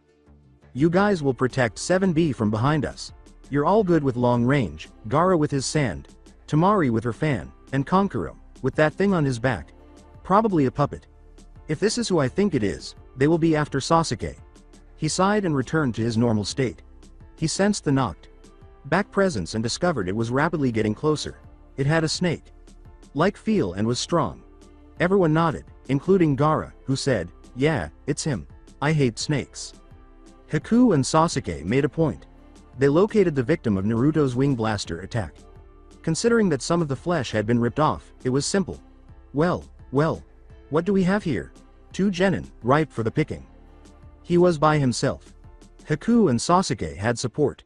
Despite not wearing a hat, the grass ninja were able to identify him. He was the one who was using his tongue to hold Anko's kunai. Sasuke surprised the grass ninja by saying, "So, you're Orochimaru. You wish to mark me? Go ahead and try. You won't be able to." Orochimaru, the grass ninja, remarked, "I didn't think you'd know who I really was. You really are something." Activating his Sharingan, he said, "Can't take all the credit, but you will go down here and now, Haku." Haku said, "Right," and vanished. There was mist over Orochimaru. My. The hidden mist jutsu. I didn't think a Konoha genin could learn such a jutsu. Then the mist began speaking in Haku's voice. Mirrors then emerged from the ground and encircled Orochimaru. "You obviously don't know who I am, or who originally trained me. Former A-rank rogue shinobi of the mist, Zabuza Momochi. Haku Kori is my name. You will not forget it." Then Haku emerged in each mirror, revealing hidden art, crystal ice mirrors. As Orochimaru put it, "My, what a dilemma you've put me in. If I were the real one." A second Orochimaru appeared next to Sasuke before being flung by the wind and landing inside the mirror dome. What a pity. And here I thought genin would be easy to take care of. Nice try, Snake. You know, I hate people like you. Power hungry, arrogant, not to mention stereotypical. You kill off your own subordinates. As an added bonus, you even disgrace the name of the Sannin. Naruto replied. Also, I know about your plans for the exams. As does everyone else here. You won't be getting anything done without Gaara on your side. He's already agreed not to participate. Orochimaru's gaze grew wide. What are you talking about? Gaara is simply a pawn in my game. You're wrong. Gaara is not a pawn. He is not a weapon. He is not a demon. He is a living being. It's people like you who give ninja a bad name. Naruto began to glow yellow. Naruto was present when the glow went out, but he was in the form of Divine Dragoon. His hand held the Dragon Buster. Orochimaru gave Naruto an odd look and said, "You will not leave here alive." Interesting. This change is an excellent new jutsu. Perhaps I ought to think about using him for my next body. Naruto laughed. Naruto lost his temper and exclaimed, "You think you can convince me to follow you?" Orochimaru used this as a pretext to shoot 4 snakes out of his arm. Naruto kicked Orochimaru from behind and simply vanished. You really think I would forget about you? You're an S-class rogue shinobi. I'm surprised that you didn't pick up the fake. Maybe you're not all you're cracked up to be. You have a sword out, yet you aren't using it? Naruto responded, "I don't need it for the likes of you, if this is all you've got." Orochimaru gazed expectantly at Naruto and said, "In fact, unless you bring out that Kusanagi of yours, I won't even need it. This is good. In fact, he wishes to die. I guess that's fine with me. In addition to doing the village a favor, I would be eliminating one individual who is aware of my scheme. I wouldn't count on it, snake bastard. There's no way you would be able to handle this kind of power, whether you use it or fight it. You might as well run away in fear, or face divine judgment." Nice lines, Naruto. I would think twice before attacking. Then again, he isn't me. He's going to attack soon, or my name isn't Ragnarok. Orochimaru spit a sword out of his mouth and licked his lips before approaching Naruto. The actual sword was knocked to the ground. I'm not sure how it occurred, but the sword went directly to Orochimaru's hand while Naruto remained motionless. I wonder how good you really are sword on sword. Before emerging behind the snake's back and slicing right through his position, Naruto asked, "You wanna try it?" As Kusanagi attacked him from behind, Naruto remarked, "I could do this almost all day." Once again, he remained motionless, which confused Orochimaru. "When will you learn that long-range attacks with physical blades will do nothing to me? If your Kusanagi gets blocked, its course altered, and to top it all off, when it seems like I don't make a move, you're screwed in a weapons fight." Just behind him, Naruto reappeared. Orochimaru didn't even see him move in front of him before saying, "You don't stand a chance against divine punishment. Orochimaru, either give up, and leave quietly, or I will kill you." Just like I would have Zabuza, had he not seen things my way. After he shunned out of there, Hinata's electrified palm struck him. "Nice hit, Hinata." Sasuke and Haku, who were observing the fight from a distance, said, "No problem there. Haku, I'm going back in there. I have an idea, and it just might work." Haku asked, "What do you have in mind?" "The same thing we used on Kakashi, and he was out of it for a week." Haku's eyebrows went up. "All right then. I'll cause a distraction, and you get him where it counts." There were Gaara and his siblings, who said, "Don't forget us. We want in on the action as well. What does the plan entail?" Sasuke gave a thorough explanation of the original. He went on to describe the version they could now perform. "So, Kankuro and Haku will drive him into a certain area, while you use a fire-style jutsu, and Temari uses the wind to increase the effects. Hinata fires a blast of lightning into it. Then the explosion?" Sasuke gave a nod. "What Naruto would do in this situation, I don't know. I don't know the capabilities of the form he's currently in." The rest of the group nodded. Haku told Naruto and Hinata everything. "Sounds like it could work. The cannon will be my part. I'll launch it into the fireball from the opposite side. The ball would work to keep him distracted, so you can get into position." Naruto.kun, we'll get into position. Haku, Kankuro, Gaara, and Naruto, you will keep him busy, while the rest get into position. Got it. Got it, exclaimed everyone connected. Kankuro and Temari simply nodded. Hinata vanished along with Sasuke and Temari. Orochimaru turned back to Naruto. Something was emerging from his left arm. Divine Dragon. Ball. A number of light balls emerged from the piece and were directed directly into Orochimaru's vicinity. He had to avoid all of them. Senbon began to be thrown by Haku, and kunai and poison bombs also entered the area. Occasionally, sand entered, as if to encourage Orochimaru to collide with a sphere of light. Senbon, balls of light, sand, and poison bombs. What on earth is happening here? Orochimaru was unaware that Sasuke was preparing a fire jutsu because he was too preoccupied with all the impending attacks. Fire style. Dragon's flame jutsu. Wind style. Wind scythe jutsu.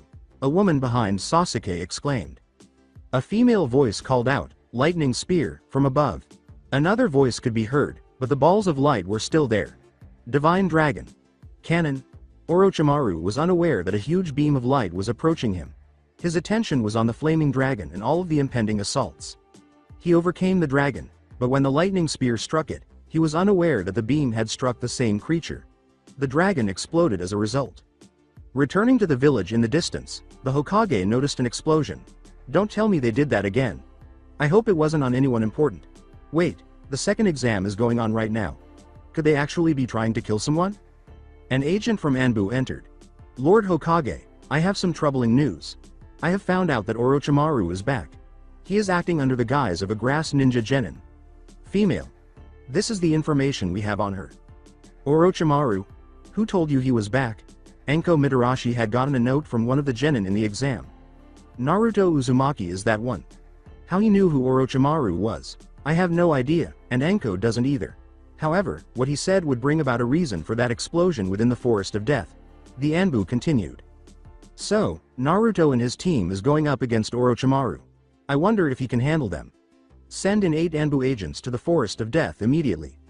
Sir, sounded the Anbu. Death Forest Orochimaru found himself in a hole in the earth. After searching him, Naruto discovered an earth scroll. He accepted it and walked away.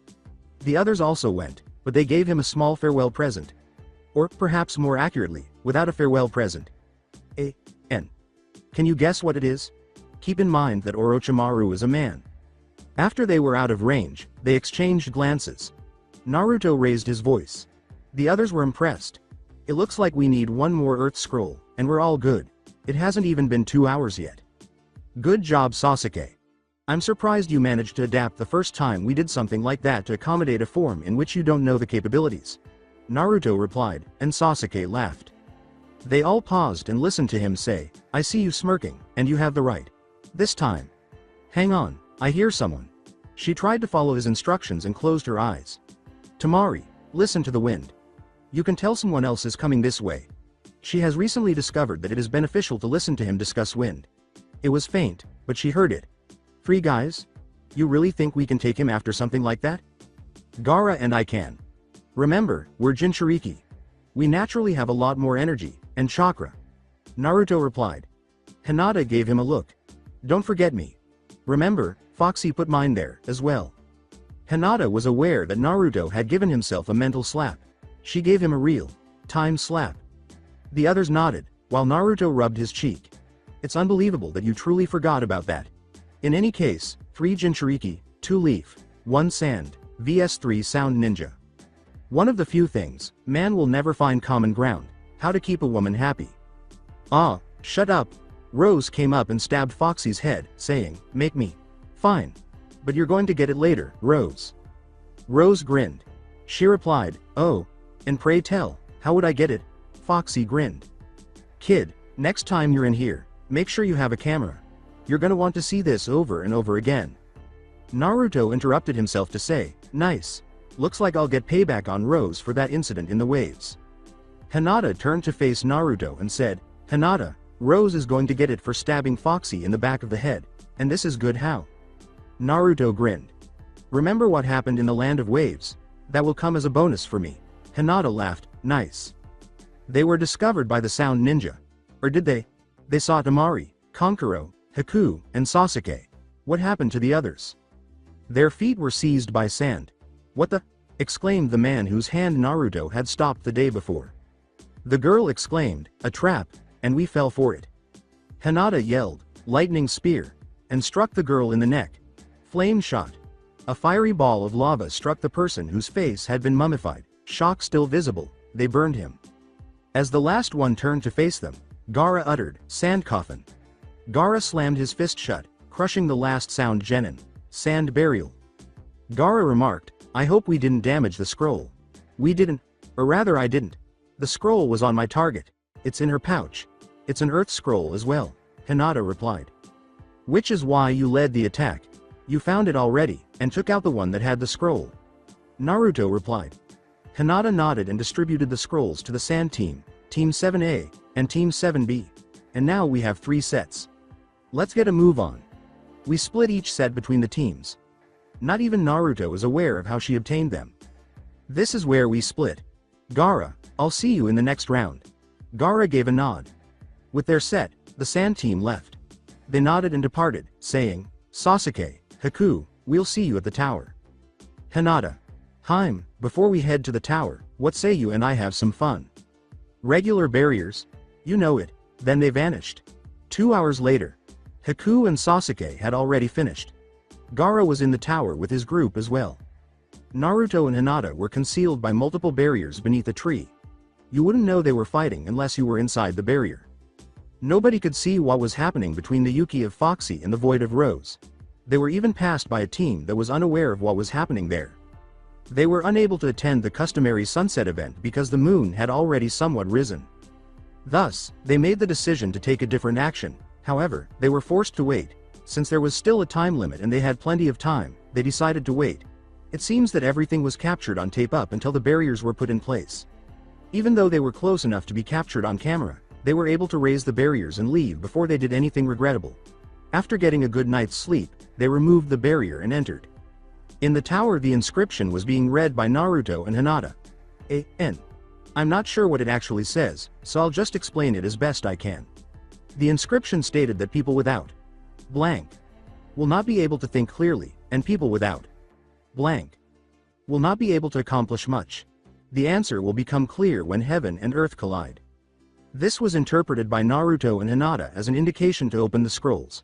On the ground in front of them, they opened it and crossed one over the other. Albert came up with the idea. Then the scrolls began to smoke, and then... Hyuga Heishi.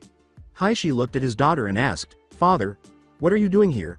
"I am here to tell you that you have passed the second exam, along with other things. Another thing I came for is to answer any questions about the riddle of the third Hokage on the wall. If I had to guess, the first blank is filled with the mind. One without a mind cannot think clearly. The second blank is body. Without physical strength, one can't even do the smallest of tasks," said Naruto. Hinata gave a nod. Hachel agrees with that. Valti wonders if you came up with that yourself. Naruto smiled. Truthfully, this time I did. Or rather, I remembered something Albert taught me some time ago. One's mind must be strong, yet clear for anything to work properly. In other words, without mental strength, you can't predict what your opponent in a fight would do, or adjust accordingly. Heishi gave a nod. And the other? One's body must be strong in order to take hits in a fight. That's not the only reason, though. Without physical strength, you wouldn't even be able to move, much less be able to handle missions. When one is strong but the other is weak, it causes an imbalance. Meaning? Heishi gave him a hopeful glance. Hinata raised her voice. You know how balance is kept in the world. Things always have something to even it out. It's the same with emotions. For love, there is hate. For right, there is wrong. Or left. Depends on how you look at it. Naruto laughed when she joked. In short, without a good balance between the mental and physical energies, one cannot possibly be the best they can. I guess I have Albert to thank for getting that lesson in my head. Uruka. Sensei could never get it in there to stay. Sometimes, I wonder how they did it. That is, until I heard about Meru. Apparently, she had a harder time learning than I did. They barely got through to her once, but they managed to get through to me several times. Naruto continued. It seems the dragons proved to be a better teacher than most Junin. You hit everything on the dot with the riddle. I'm actually quite impressed. Hinata, I have one question for you. How long did it take the two of you to get a set? We had it for a few hours now. You see, we teamed up with the other half since we split up, and also Gaara, Temari, and Konkuro. We got 3 sets, and they went to the tower. We decided to rest up outside, since we figured a lecture was coming. Courtesy of Foxy. Hinata glanced at Naruto. Heh, I guess I gotta thank him later on. Anyway, Sasuke and Haku went on, as did Gaara and his team. Gaara is like me, in more ways than one. Is he Suna's Jinchuriki? Naruto.kun is one as well. Gaara has the one-tailed Shukaku. We helped him get rid of the monk that was plaguing his mind, and now he thanks us because of it. Temari also came to me earlier and told me she was grateful for what we did. We only did what we thought was right. There was no need for it, Hinata said, nearly cutting off her dad. He had a worse childhood than I did. His village knew. Ours didn't. Hinata knows this, and only because she had been watching me the entire time. I had nothing to lose, and everything to prove. Still, I was pissed to find out I had over 100 restricting seals on my body. I'm glad that Albert came and got rid of most of them. Only 4 remained after he was done, not including the 3 he redid to allow the fox to help me. I guess a blood contract has its advantages, Naruto replied. With a somewhat menacing expression, Hinata remarked, You never told me about that. I didn't? I thought I did. Oh well. If I didn't before, you know now. If I did, and you forgot, I won't hold it against you. You know I care about you. Heishi gave Naruto a look. When did you remember telling her? When she asked how I got much more powerful in a few days than most people do in years. I told her what Albert told me when I asked him that same question a few days before. Hinata gave him a look. She recalled that same moment. She grimaced at herself. Hinata. Why did you? Never mind, I already know. In front of her father, who cleared his throat, she kissed his cheek and said, I can't believe I didn't pay much attention to that part. Anyway, thanks for reminding me. As much as I hate to interrupt, but there is one more thing I wish to know. What happened out there that caused an explosion? I figure the two of you would know about it. Hinata and Naruto exchanged glances before turning back to face Heishi. Hiyoshi's eyes widened as they both said, Orochimaru. At the same time. That snake bastard is here. Why didn't anyone tell me? Naruto raised his voice. I only figured it out right before the second exam began. I doubt he'll be alright until a week or so goes by. That explosion was caused by a combo attack between me, Hinata, Sasuke, and Temari. I also helped keep him in place, along with Haku, Gaara, and Konkuro. Found he had a scroll we needed, so I took it, and we left him there.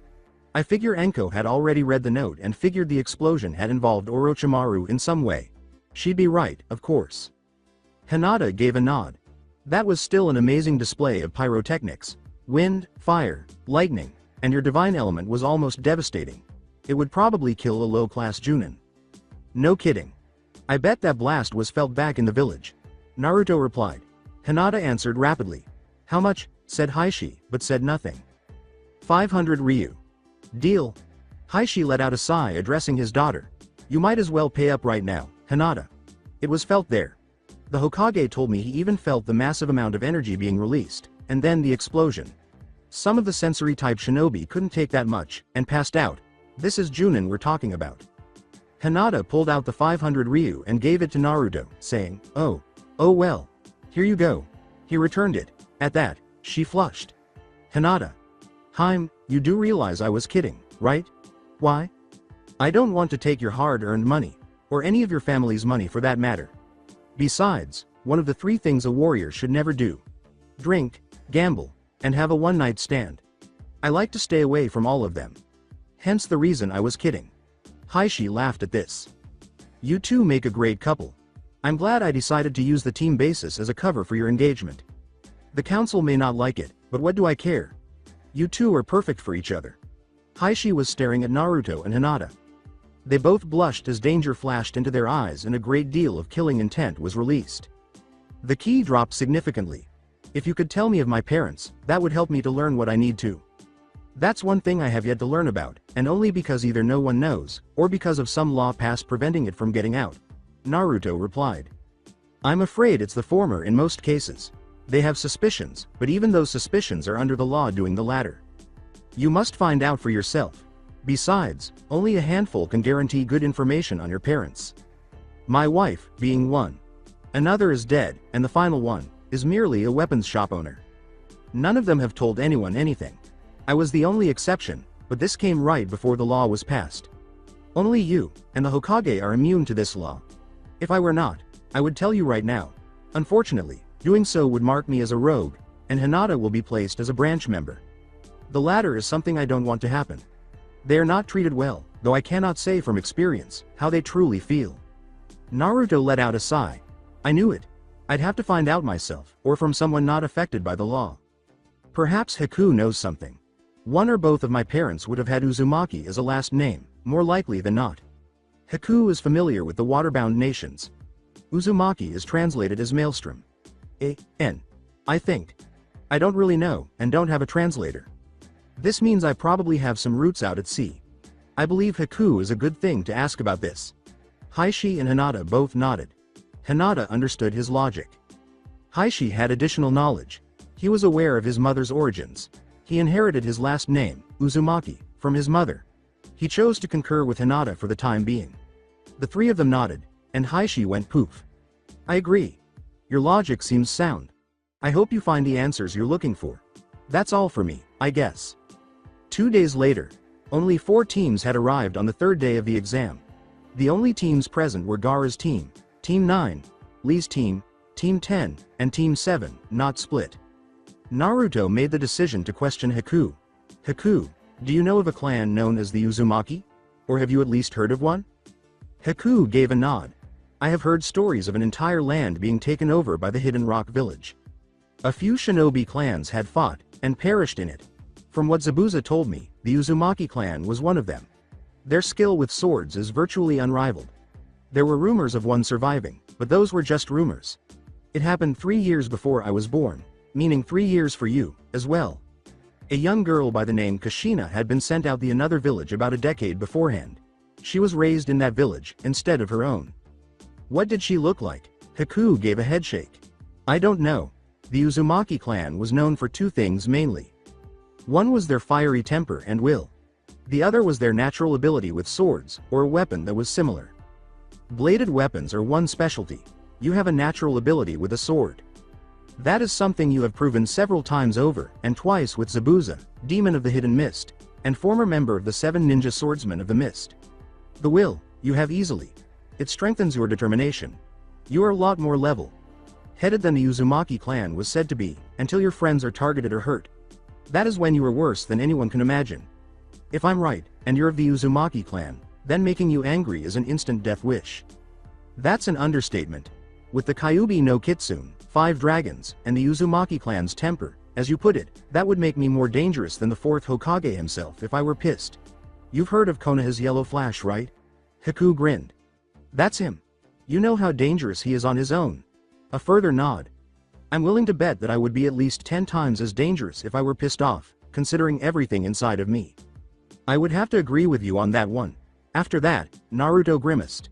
After applying some blood to his hand, a box emerged, and he asked, how could I have forgotten that? He opened the chest and took out a scroll, saying, in here is something that I had completely forgotten about. Something only the 3rd Hokage himself knows about. However, there is one thing in here I didn't tell him about. This scroll contains some information on my parents. Not everything, but I completely forgot about it. Heh heh. I guess I got so caught up in not telling anyone about it I forgot myself. Haku opened the scroll and read it. A.N. I'm not reposting it here, but if you'd like to read it again, go to chapter 1. When she was finished, she gave Naruto a, what the fuck, expression. Don't look at me like that. I just remembered that I had it. Now that I think about it, it was right before the graduation exam from the academy that I got it. Naruto replied. Naruto shook his head and asked, does Hinata know? She knows more, but some things in there she doesn't know. That's mainly because I forgot all about it. Naruto, you're an idiot. Ah, shut it Kyuubi. He doesn't need that kind of comments right now. Besides, his father once told me that he was like that as well.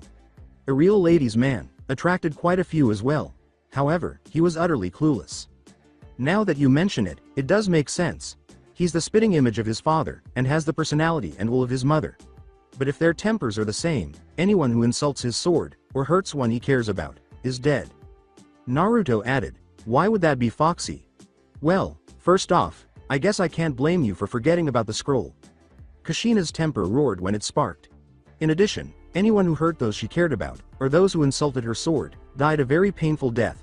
Looking over your progress with a sword, though, I'd say your light slash and light wave techniques are in a class above hers. I guess I have you to thank for that. Dunno. Frankly, I don't really care. Still, Kushina was good with a sword, and even taught me a few things. Her husband created a technique as well.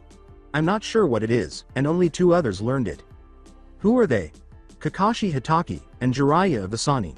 Kakashi doesn't know much about it, and only mastered it to the extent he did. Jiraiya, however, I don't know. Well, thanks for the info. I'd better get back. Haku might be worried about me. Naruto's eyes changed from glazed and pupilless to normal as he blinked. What did you find out? Well, first off, Foxy called me an idiot, then changed it to clueless. Second, when someone insulted my mother's sword, or hurt someone she cared about, they died, very painfully. I think that is something that one could warn others about. I suppose you want me to keep the existence of this scroll a secret? Haku responded. Yes. Hinata will find out before the 3rd portion begins. I'm glad I could find out more on my family. If Zabuza knows anything, can you let me know? I'd appreciate anything I could get from that. Haku gave a nod. I suggest you tell her soon. Girls don't like to be kept waiting. Especially Hinata. Haim. Don't let anyone know that you know. If anyone found out, you know what would happen. Since Sasuke and his brother are the only Uchiha left, there's not much else I can do about them. Also, since Zabuza is working as a traveling leaf ninja, the next time he comes by, tell him about Itachi Uchiha. That's Sasuke's brother. I heard that Itachi's Sharingan is different from most. How? I'm not sure. There also seems to be another Uchiha out there, though. Someone named Madara Uchiha. Whatever happens, Sasuke is not to know that he exists. He won't age, but he's not invincible. If their Sharingan is the same, that would not bode well for anyone. With a nod, Haku departed.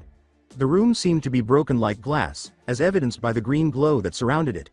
However, no sound was produced, so nobody would be aware. Now to find out when I can tell Hinata. 2 days later, in an enormous hala in the Grand Hall, everyone stood. It featured 2 balconies on either side, an exit on the other, and a statue at one end. 6 teams returned. Konoha's teams 7, 8, 9, and 10, as well as Gaara's Suna team. There was also Kabuto's team. Anko was thinking as she observed the genin outside. It appears that most of the ones that made it through had a home field advantage. The sole other team was from Sinagakure, and they were the first to enter. I'm shocked that 19 of them survived. Although I didn't anticipate more than 10, I stated that I would reduce their numbers by less than half. The third Hokage advanced. I congratulate you all for passing the second exam. However, there are too many of you who passed, so we will need to whittle down the numbers more through a pre-final exam. With the exception of Naruto, Hinata, Gaara, and Kabuto's group, the general consensus was, what? It was even voiced by some. Teams 8 and 10, specifically, it was Kiba who spoke first, and loudly. What the hell is going on here? A pre-final exam. Yes. I'm afraid that, due to the amount of guests we will attract, we must keep things going fast, and therefore, must narrow down the scope. Naruto replied with a nod. I take it there will be more than just nobles and commoners, right? The Hokage gave Naruto a look. Another person descended and knelt before the Hokage, saying, yes, the Kazekage himself has decided to grace us with his presence at the finals. In addition, the daimyo and his wife are both coming for the event. The Hokage nodded and said, Lord Hokage, let me, Gekko Hayate, cough, explain further. His voice seemed a little sickly to Naruto and Hinata as he said, greetings everyone. I'm Hayate. It was made worse by his persistent coughing. Hayate gave an explanation of the fight's rules and what was happening. With a cough every 3 or 4 words. The fight continues until one of you gives up, is unconscious, or I stop the match. The matches will be decided at random. However, before we begin, are there any people that wish to quit? Your team will not be held accountable if you do. Kabuto held up a hand. Well, I'm out. Nobody else responded to the question, Kabuto Yakushi? Very well then, anyone else? Then that leaves 18, meaning 9 matches. Anko was speaking into a communicator in the background. Open it. One of the boards on the wall behind the statue moved, revealing a screen. This screen will produce 2 names. Those names are the combatants for the fight. The names were scrolling across the screen. First game. Akado Yoroi vs Uchiha Sasuke. Hayate continued. Will the 2 ninja on screen stay down here while the others head to the balconies to watch? Naruto paused in front of Hayate, who was holding a bottle. Sir, before you continue you should try this out. Your coughing will get on people's nerves, but it seems like you have something wrong with your lungs. This potion should be able to help. Hayate glanced at the container. I only sense a calm elegance emanating from it. What is it? Like Naruto could read his thoughts, it's what I call a moonlight potion. It helped me get back to normal in 5 minutes from what would usually take 7 to 8 days. It should help you out with your condition. Hayate gave Naruto a wary glance. After taking the vial, he drank it. He felt better almost immediately. This child is good. My lungs are truly feeling the effects of it. It's...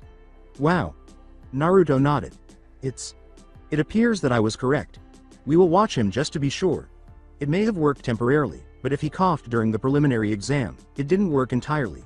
Additionally, it works if he doesn't cough at all. Let's find out, then. Yoroi and Sasuke were still present. Sasuke was completely quiet. He had an additional pair of eyes. He chose to open a link since he was aware that Haku was observing. Haku, if you find anything strange with him, let know. Something's definitely not right about him. Are you sure about this? Sasuke, you know it is cheating. This is single combat. I know that. Unfortunately, I'm not sure about it myself. That's why it's only if you find something suspicious with him. Fine. But remember, you owe me for this. I know, Haku. Believe me, if I have to, I'll go for something I never thought I would. Sasuke's focus shifted to the battle.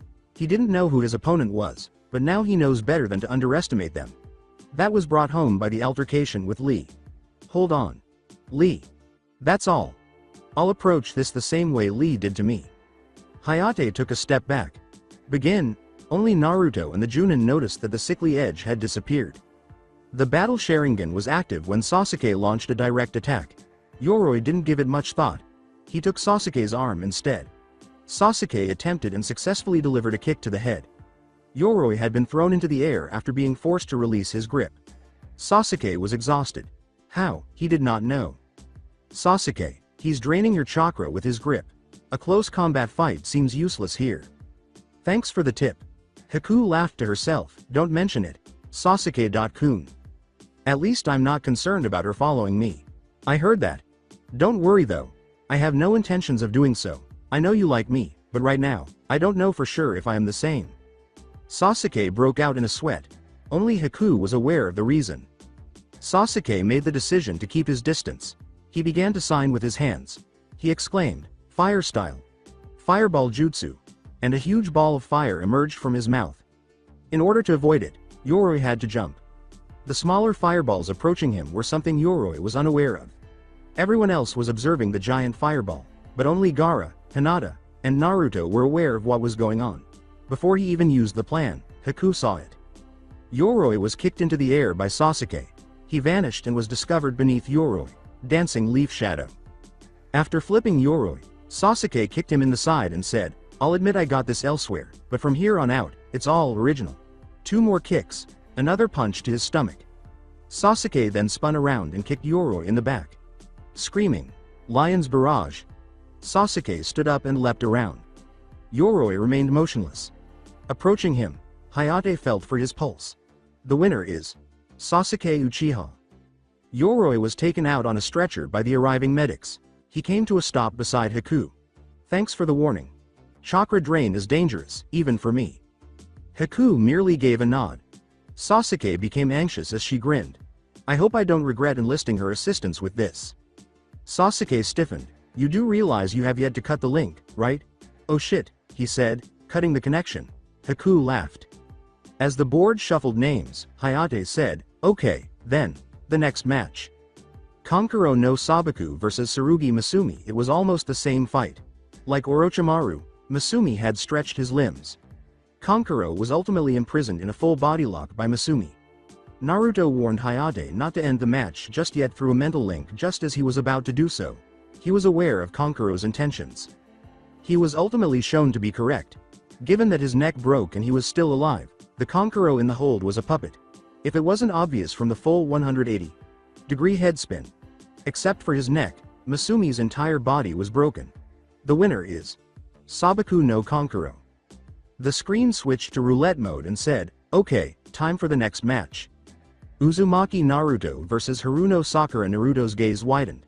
Hinata gave Naruto a look. She was aware that Naruto had once harbored feelings for her. Naruto.kun. "Don't worry, Hinata. There is nothing more I would like than to kick her ass. I'll try to avoid lethal points, but she will be highly roughed up," Naruto said as he began to descend. "Also, there is something I should tell you, but it will wait until after we're done with the preliminaries. Just make sure you don't lose. I hate it when you don't give it your all, and believe me, I know what you are capable of." Although Hinata appeared somewhat dejected, he still had a somewhat joyful expression. She found both words of encouragement and words of discouragement in the statement. However, the latter is merely a possibility, and she can steer clear of it. They both nodded when I asked, "Naruto Uzumaki and Sakura Haruno, are you ready? Begin?" "You know, Sakura, I used to like you a lot. Even with all the ridicule you gave me, I didn't care. Now, it's different. Also, I won't be going at my best, so you know," Naruto replied. Sakura grinned. "His loss. I was always better than him." "I wouldn't be so sure of that, Sakura.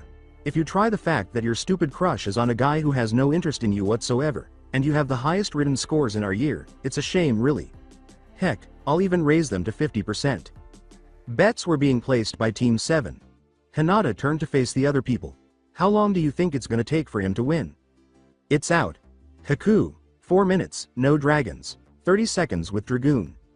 Sasuke.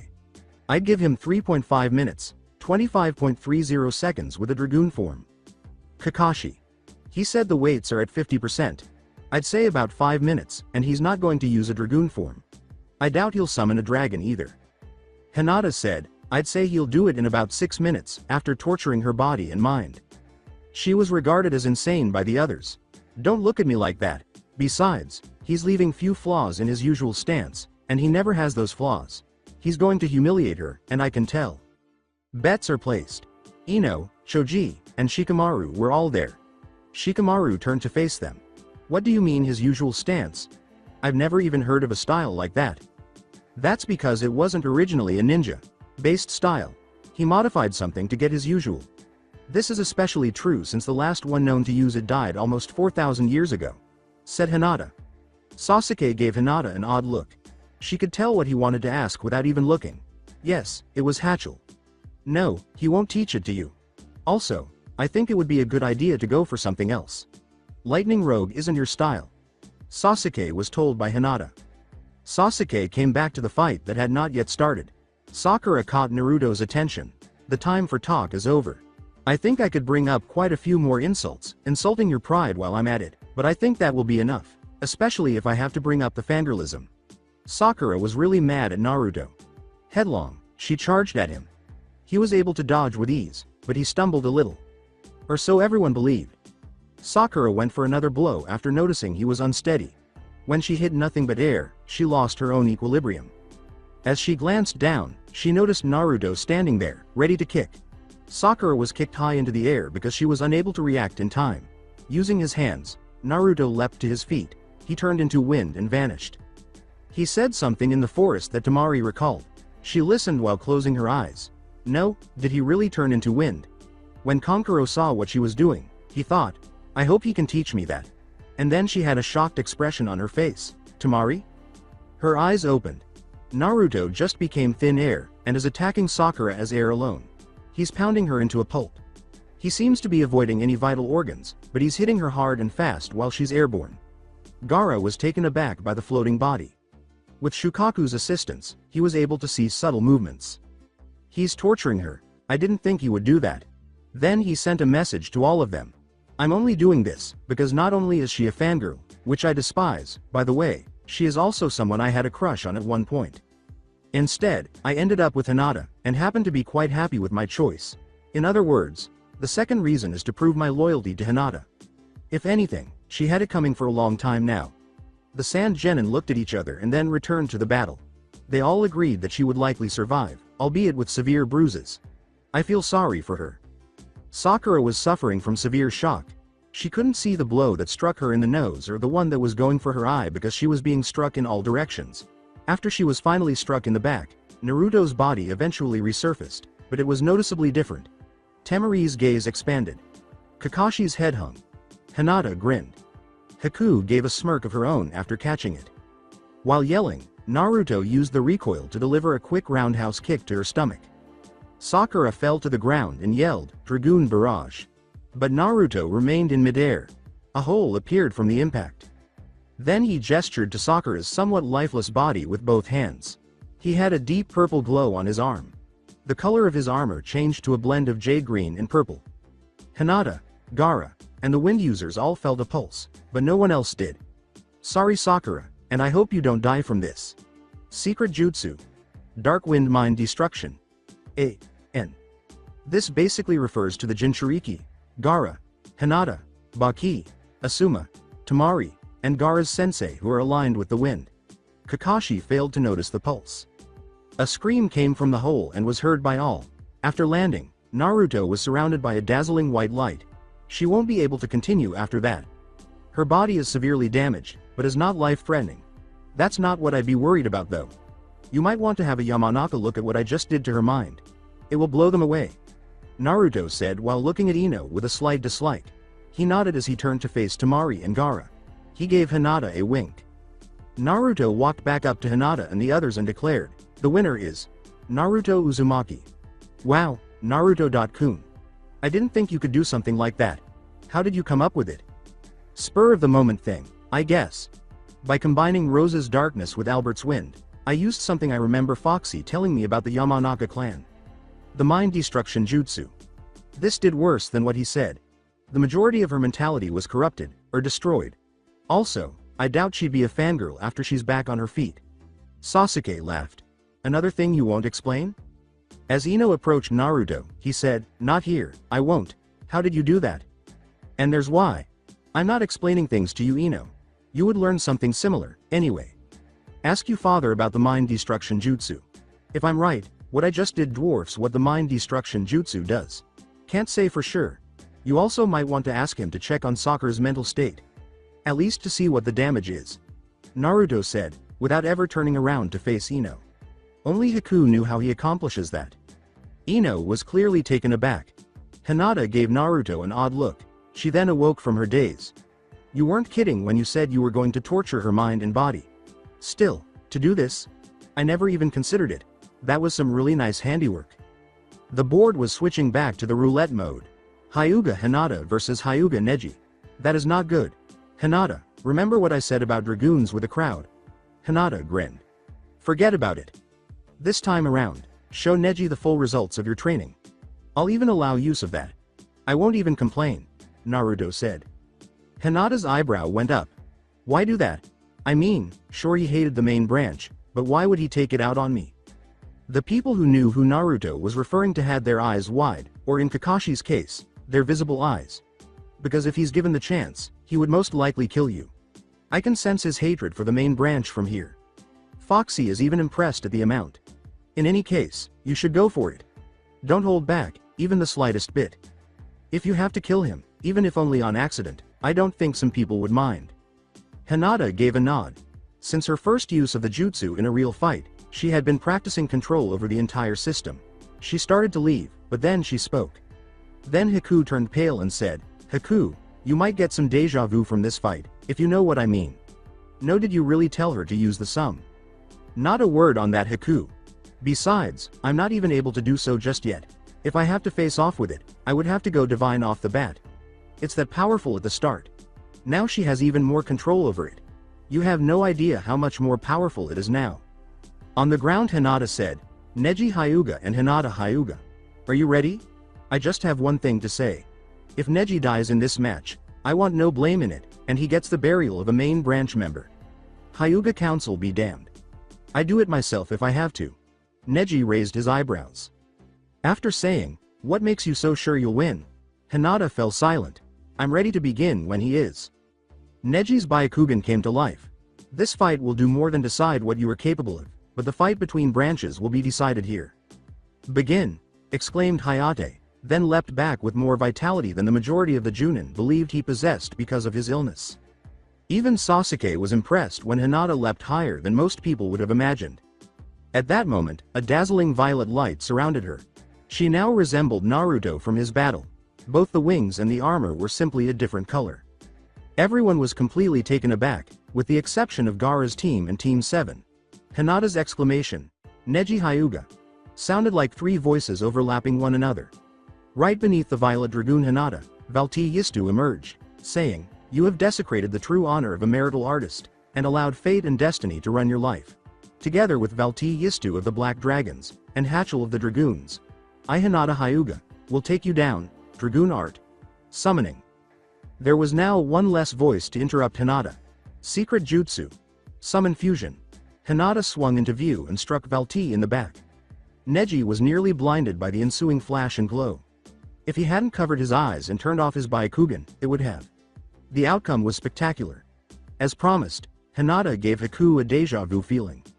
I don't believe it. She used that on me back at the bridge. Oh my, she's serious. I have gone up against it, and if what Naruto said about its strength is true, Neji won't stand a chance. The likelihood of survival for Neji, I'd say, is less than 20%. That's only if the strength is twice as much as when I went up against it. Haku replied in amazement. She had a shocked expression on her face as everyone who heard her looked at her. The tower of the Hokage, they were staring at the crystal ball in disbelief because the Hokage had gone to the tower so that Heishi and other clan heads could observe. There were all the headmistresses and clan heads present. Also present was Sakura's mother. A few Anbu were also present. These were specifically the two that Naruto outran twice. It seems that there was a new person in the group that nobody else had seen in a while. Sanin Jiraiya was observing it curiously. Is that really my daughter? She has 3 heads, exclaimed Heishi, rather loudly. What was so unique about this? Shikaku Nara wondered. That claim was instantly refuted when the 3-headed dragon vanished into thin air. If the body is that big, I highly doubt it could move fast enough to dodge or even block the attacks of the gentle fist. I take that back. I couldn't even see it. Returning to the battlefield just now, Hinata had vanished. Without success, Neji reactivated his Byakugan in an attempt to locate her. Then she was right above him again. A huge blast erupted from each mouth, swirling around one another as they exclaimed, The harmony of fire, ice, and lightning shall be awakened. Try. Element Blast. A.N. The form is exactly the same as Blue Eye's Ultimate Dragon's attack in the anime. The only difference is that Tri. Element Blast uses 3 elements instead of 1. and each one's color corresponds to the dragoon color of the corresponding elementa. For example, ice is sea blue, fire is red, and lightning is violet. Due to his inability to master the heavenly spin, Neji attempted to dodge. The blast spread before impact at that precise moment. Neji was caught in the middle of the enormous width range that resulted from this. Before they stopped, the breath continued for 3 more minutes. Neji was in a hole, his clothing was scorched, and there were signs of lightning smoking on his skin when everything was clear. His body temperature was around 40 degrees during all of that. After releasing the fusion, Hinata returned to her normal self. To check Neji's temperature and pulse, she approached him casually and evenly. He had burns, and medics were running to help. "Get a medic over here now," they said. "The burns aren't what you need to worry about. It's the body temperature. It's far below the acceptable limits." The doctors took him away. She glanced at Naruto, who gave her a thumbs up and a smile. And so she smiled in response. The winner is Hinata Hyuga. There was no cheering. Everyone was in complete awe of what Hinata had just done. Even Junin were frightened to death. Well, one of them was encouraging her. I'd be shocked and probably come to kick your ass if you didn't know who it was. Haku gave him a small clap, following his lead. Hinata sat down against the wall when she arrived at her team. That took a lot more out of me than I thought. I guess I can't be called a failure anymore, huh? Naruto sat next to her. No kidding. Either way, I think we should continue this in the mindscape. You know why, right? Hinata gave a nod. Hokage's tower. The display left everyone in the room speechless. Heishi nearly passed out. Sarutobi did not hold his pipe in his hand as it left his mouth. Everyone in the room could hear it when it hit the floor. Shibi Aburame was surprisingly the first to speak. I hope nothing pisses her off when she is in that form. Also, if what the Uzumaki kid suspects is correct, we could use her at the front lines. She couldn't read the note or tell the entire story because Anko wasn't present. It's not a suspicion. Naruto Uzumaki had an inside source. How he got one in the first place is a mystery to me. Heishi understood what had been said. I think I know how. Sabaku no Gaara is the Jinchuriki of Sanagakure. This I can translate easily via dubs. It means village hidden in the sand. My guess is he befriended him, and got Gaara to tell him about the plans. As to why he would even be suspicious of them in the first place, he wasn't. I was the one who came to both my daughter and him at the end of the second exam. They told me that they helped Gaara by relieving him of insanity and insomnia, and to repay them he told them of the invasion. They haven't told anyone but their teammates, as far as I know, along with Anko, who is currently in the area. If anything, I believe this is how he found out in the first place, even though they told me they did what they thought was right and didn't want the payment, and he then collapsed. That's all I know. If you want specifics, you'd have to ask them. Then Jiraiya raised her voice. Hey sensei, I don't suppose that this Naruto kid has something to do with the rumors I've been hearing about the dragoons reappearing, would he? This caused quite a stir. Jiraiya nodded in response to Sarutobi's statement. I'm afraid I am not allowed to release that information. I take it you wish to go for an apprenticeship with him? I see. I am not sure it will work the way you wish, but you may try. I have also noticed a change in Hayate's health over the course of these fights. It appears he is getting better as he watches the fights. Sarutobi nodded and asked, did Naruto give him a vial of somewhat silver liquid? What does that have to do with it? Try the fact that it is something that made a condition normally healed in about a week, allow him to recover in seconds, from chakra exhaustion, no less. As to how many he has, I have no idea. Somehow, I doubt we would be able to create them without his guidance. Heishi said in a surprise to everyone present. How is it that you do, Heishi? Sarutobi asked, raising an eyebrow. I know nothing of this. Hinata had one as well. 2 days before the Chunin exams were announced, one member of the Hyuga clan had contracted a disease.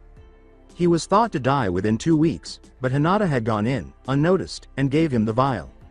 The next time one came in to check on him, his vital signs were all normal. Any trace of the disease was gone. When he awoke, he told me the entire thing, still not believing that a member of the main branch would even bother with someone like him. It's not in her nature to be so ruthless, yet another reason to have her as the clan heir. She told me that it was still in the experimental stages. Apparently, the vial is filled with what they call a moonlight potion. Naruto and Hinata know the full capabilities of what it should do, and so far, it has exceeded their expectations. The Anbu made the decision to speak. Lord Hokage, I think these may be able to correct something as bad as severed nerve endings. If they could heal a disease that could kill, maybe it can reverse the effects of nerve damage. Heishi simply gave a headshake. They're not sure just yet. They don't use them often. In fact, I have yet to see one in person. They intend on finding out sometime, just not yet. They have probably 2 more things to go on their list before they go for that. In truth, Naruto Uzumaki came up with the idea. I had gotten confirmation on this from Kakashi. It works on more than chakra exhaustion and diseases. It even helps out wounds, as evidenced by a second time of Hinata and Naruto going after Kakashi for being a pervert. The wounds he sustained would have killed him, had he not gotten treated. Blood loss didn't help matters at all. He was back to normal within 1 minute. Physically, mentally, he would be scarred for life. How he managed to pull off an exploding clone with his sexy jutsu, I have no idea. Note to self. Don't act like perverts around Naruto Uzumaki, was what every man in the room was thinking. The women, however, thought otherwise. Pervert? We need to learn that from him. Tenzo, I suggest you tell Enko Midarashi that Naruto has extremely effective pervert jutsu that she could use. Sarutobi responded. On the left was the Anbu wearing a tiger mask. Let's continue to observe everyone else. Back at the initial stages. While the others were chatting in the tower, another fight proceeded swiftly. Shino had been summoned, and Shikamaru had been his opponent. In short, Shikamaru had caught him in his shadow possession jutsu and held him in ways that would never have been possible before. Naruto's thoughts on the fight, shadow bending rocks. Don't you know? The other dragons sighed in response to Rose's response to his thought. Are you aware of how Naruto accomplished that? Haku inquired, and Kakashi replied with the family name of his clan. No, it's not a jutsu of the Nara clan. Together, he and I came up with the idea. We refer to it as shadow bending. Any shadow can be used to cut things into pieces or to create a house or cage. It goes without saying that shadow bending is fantastic. It would appear to be a brand new Nara jutsu to anyone who witnesses its use immediately following the shadow possession jutsu. Shikamaru's father would likely be wondering how he accomplished that if he were watching this. Hokage's tower, as Naruto said that, the ball panned in on him. He's right. Now that he's worth it, that kid is more trouble than ever. What else could a member of the Nara clan do if the 2 of them can make a jutsu that he can use? Shikamaru's father, Shikaku, said, more than you know. Heishi grinned. The forest tower, all right. It's time for the next game. The board entered the mode of roulette. Tamari no Sabaku versus Inuzuka Kiba, A.N. I won't get into the specifics of this fight.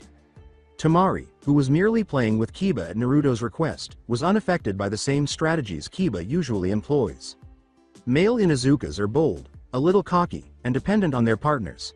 As the clan heir, Kiba's situation is worse than everyone else's. Could I please take him down a level or 2? Tamari questioned Naruto. You're doing just that. He gets angry when someone taunts him. It's worse when they can't hit you. Disabling his dog, Akamaru, is the next thing you want to do. He will be forced to fight alone if he does that, which is practically suicide. Particularly with someone with your abilities, Tamari, Naruto answered. Kiba ended up with a cleanly shaven head, a few broken ribs, a limp arm with no feeling, and cuts all over, while Akamaru ended up with 8 broken bones and a crooked tail. The winner is Tamari. Tamari, nice touch with the buzzcut. I wish I had considered that. Before interrupting, Tamari said to Naruto, thank you. Alright, the next game. Yamanaka Ino vs. Akamichi Choji. It was another quick match. He shook himself out of it the instant Ino caught him, exposing himself as a clone. Still shaken, Ino had not yet returned to her body when Choji emerged from underground and gave her a breast uppercut. The groundhog method. Everyone was in awe. Choji Akamichi is the winner. While the battle was beginning, Hinata and Naruto had made the decision to meditate. Mindscape. Hi, Hinata. Right now is as good a time as ever to tell you something you'll need to know. All I can hope is that Haku doesn't go next. Naruto remarked, I'd really like to see her match. Do you recall when I asked your father about my family? I had completely forgotten about it, but I didn't tell the whole truth. Do you think I'm crazy for forgetting something like this? Come on, my parents are there. How long did you really know? Hinata asked, tilting her head slightly. As far as I can truly recall. The Genin exams were just around the corner. Naruto produced a scroll and said, this scroll contains information about my family. It's the cover. Up, not the one with Kakashi. It came to me with Albert, and my mother wrote it. It is enclosed in a sealed box in my hand out there. I can show you in here without telling anyone. He gave the scroll to Hinata, who read it. Whoa. None of this was familiar to me. How come none of this is known? If they were aware of this, that is. They would have given me heroic treatment, the way my dad wanted them to. Keep in mind that large power entails great responsibility.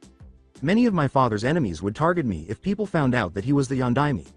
Additionally, Iwagakure would have justification to attack Konohagakure. We are already dealing with one invasion.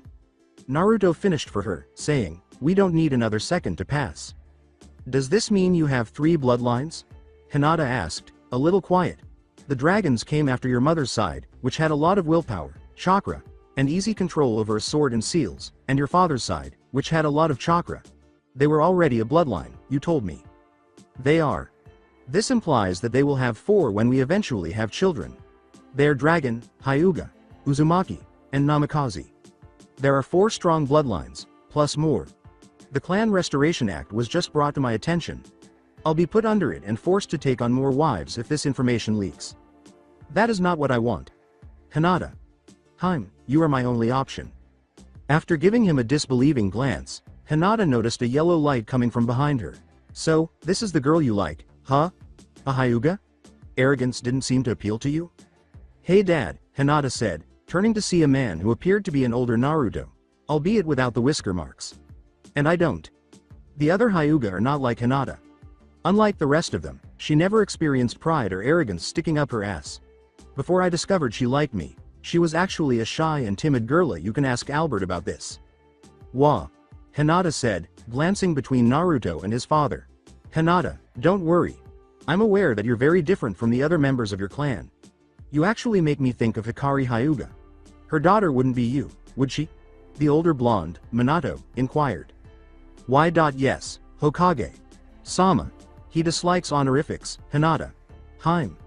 He absolutely despises it. Naruto remarked, I use it when necessary, but according to my own standards, not by others. He is correct. I can finally talk to my son, even though Albert told me it would take some time. Additionally, Naruto, your mother will eventually join us. I sealed your mother and myself together with the Kyuubi so that we could speak to you in the future. Albert then redrew the seal. To be honest, I'm appreciative. We can now stay when we arrive, as opposed to the original plan where your mother and I would both vanish when our time ran out. I wouldn't worry too much about it because your mother isn't ready to talk yet. Your perseverance over the years has greatly impressed me. Your mother would be too, I'm sure. Why don't you address me by my true name, Hinata? I am no longer Hokage, though I was once. I wish I could apologize to Hiruzen for ending his retirement early, but I will not be able to do so, Minato said. Hinata relaxed. All right, Hinata. Are you familiar with the CRA? Well, my wife really detested it, she said, nodding. Since our marriage was actually kept a secret, she refrained from killing anyone who merely wanted to get in my pants, even though she didn't enjoy sharing me much. Yes, she did beat them up. However, it was the worst thing she did. Do you feel the same way? I'm not sure. The idea of Naruto-kun having multiple sexual relationships bothers me, but he accepts them and they don't seem to care about the beast inside of him, so I wouldn't mind. Anyone else? Well, they won't have a pretty life. Almost exactly like Kushina, Minato shuddered, and I'll stop there. You'll need to understand a few things, even though you remind me a lot of Kushina. It has to do with our expectations. You don't bother me, but Kushina might. Things don't always turn out well if she does. At least we were good friends with your mother. In her opinion, that ought to be significant enough. But if this occurs, you will be the one enforcing our standards for his wives.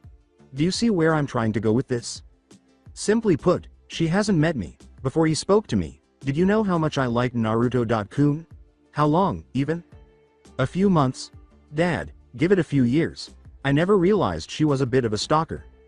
In fact, I'm happy she did. No one understood me better than she did.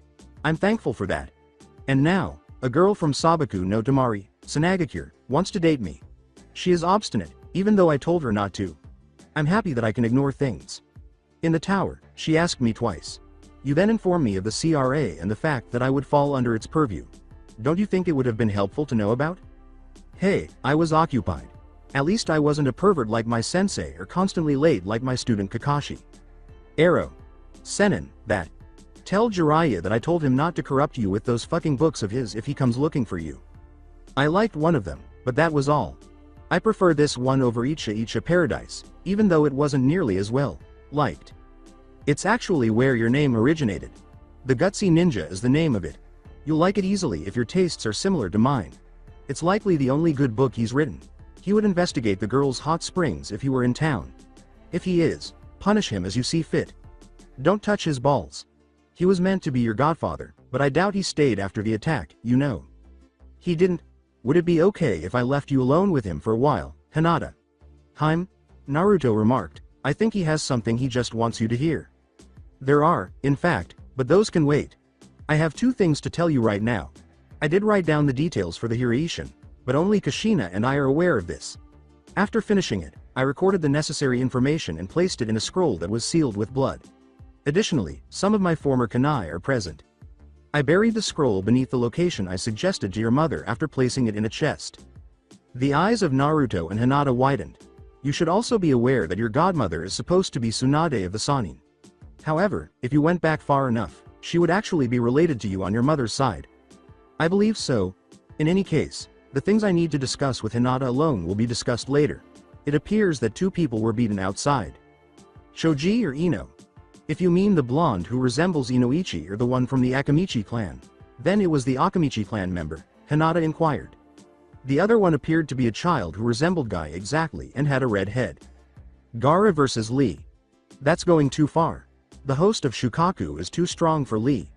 Owned or not, however, I don't think there is any concern that he will become possessed. I resolved that issue with Hinata. Hi, Gaara. Nice victory over Lee, Naruto remarked into Gaara's photo. Thank you, but how did you observe? It has nothing to do with Kyuubi, isn't it? No, my dad did it. In our mindscape, Hinata and I are conversing with him. He has a wealth of helpful information. Find out if Tamari is aware of the Konoha CRA. Don't let her know that I might fall under it. At least not yet. Ask her what would happen if I were put under it from there. In fact, I'd like to hear this. Got it. Gaara answered him. Arena, hi, Tamari. How much do you know about this CRA? What just happened? Did Naruto ask him to say that? Gaara inquired, and Kankuro looked shocked. Tamari explained everything to him, demonstrating to Naruto, Hinata, and Minato that she is truly knowledgeable about it. Is there anything else you would like to know about this? It's about someone, not the place. What would you do if Naruto Uzumaki were under the CRA here? That shocked Kankuro and Tamari. Baki didn't understand the question much. He then detected a hidden meaning in his question. Gaara. Baki. Not a word. Gaara interrupted his sensei to say, I want to hear this. Well? Even though she had calmed down, Tamari was still in shock. I don't really know. Okay. I simply like the man. I don't think he would be a bad person if he helped you without expecting anything in return. I wouldn't mind getting married to someone who isn't scared of you and is actually a better version of you. He is qualified for that. I would owe him a great deal, something I never allow myself to do. But what if we get into a fight? Baki, Kankuro, and surprisingly Gaara were all taken aback by that. I would probably throw the match before it began. All right. On this, I have to call bullshit. No matter how hard you try, you never give up. Particularly before the fight starts. Kankuro was about to yell. I believe I've heard enough, Gaara. Inform her that she will be accepted as his wife as soon as he puts it on. Got it, Hinata. All right, it's official. He will be subject to the CRA after his father's identity is made public. You would then be accepted as his wife. Thanks to Hinata, Gaara remarked. I ought to have known. Hinata and or Naruto were curious about what she would do if she were in that predicament. Gaara responded directly to his questions after he asked them, but how did that occur? I'll elaborate later. In any case, Tamari and I ought to get together. There is a spot in the village that is breathtakingly gorgeous at dusk. Every chance we get, Hinata and I go see it. Tell her to come to my house when we're done here. She will adore the sight, I'm sure. Haku is going to ascend. Naruto remarked, you know it's a good view when you get an emo, brooding bastard who is stuck up on revenge and drops all of those thoughts just by looking at it. Let's observe. Sasuke was curious about what was happening but chose not to intervene when Naruto and Hinata opened their eyes. Haku and Tenten are in the final match. They're both mistresses of weapons. As he made his way to the railing, Naruto remarked, I'm actually looking forward to this. Hinata continued, I am aware of the majority of Tenten's skills, and she is proficient with all weapons. Given that Haku excels at long range, this fight should be exciting. Neither of you is aware. Haku has been getting better. I've been assisting her in close combat, and she's been assisting me with ranged weapons. I'm as nervous about this fight as you are. Tenchi Arashi vs Haku Kori. Are you prepared, Arashi? They both nodded. One of my teammates had that last name. The other one was Hakari Hyuga. Since Tenten's father owns a weapons store, Minato told Naruto, to be honest, I'm not surprised that this will be a weapons battle. Thanks for the info, Dad. Not like it's going to be useful, but still. Tenten began tossing shuriken and kunai, and Haku did the same with senbon. Tenten's shuriken and kunai all went in different directions. Is that all you have? You might as well give up if it is. You could never defeat me at that level. I could kill you at this very moment. Really? Let's check on that. A katana had materialized when Tenten withdrew a scroll. Storage scrolls Not bad, but not good enough. How? A mere kunai against a katana of this magnitude? That should be impossible. Tenten began to think as Haku withdrew a kunai and charged him. The katana and kunai clanged, producing sparks. You're confined. Senbon appeared in the air around them, allowing no blind spots, and each one charged the pair in the center. Haku vanished just before impact, leaving Tenten with no time to dodge or block. Tenten was simply too slow and turned into a pincushion. Senbon then appeared from above and landed in pressure points in the arms and legs. Ice style. Needle storm. Haku began making hand signs with one hand. She still only goes for immobilization or unconsciousness. Oh well. Can't help it, can she? Said Sasuke with a sly smile. I win, Haku said, leaping from the ceiling from the corner and landing beside a limp Tenten. You lose. For about a week, you won't be able to move your arms or legs. Hayate approached Tenten and examined him. Haku is the winner.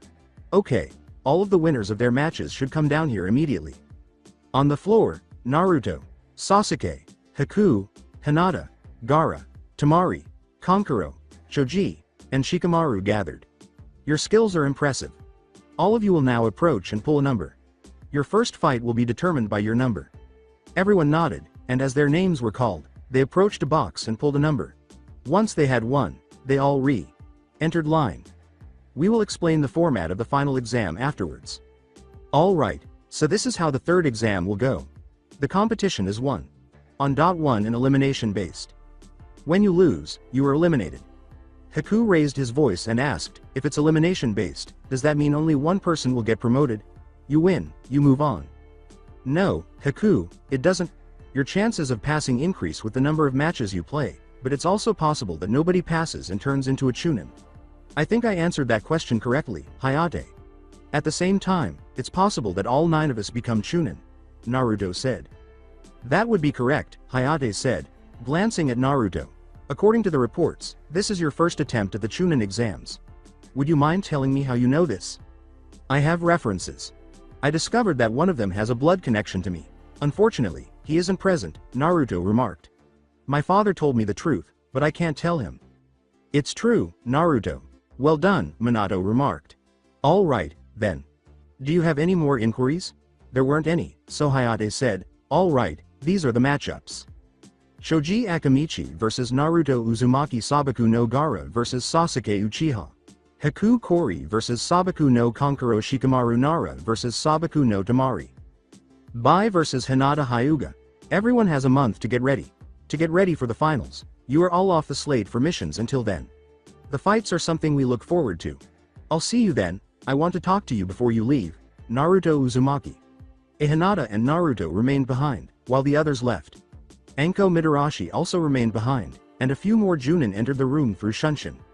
Hinata Hyuga, this is not a concern for you right now. Leave now, please. I'm sorry, but no, I suspect that the information you seek pertains to me as well. If my suspicion is right, I'm not going anywhere, Hinata said, causing Hayate to nod. What did you put in that moonlight potion you gave me, Naruto? It was said that my lung disease was incurable and would have killed me. How is it possible for someone to make something like that? I'm not permitted to tell yet. But I will state this. At this time, only Hinata and I are able to make them.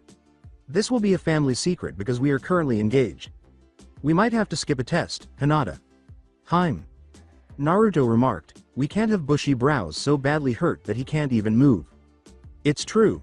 We must first identify the issue and determine which tests it affects, Hinata retorted. After that, we'll give it a try. Only two things remain to be tested, though. Repairing the nervous system is one of them. Returning muscle mass is the other. We can accomplish two goals at once if either of those become issues, Naruto remarked. The Hokage and the clan heads entered after the Junin exchanged glances.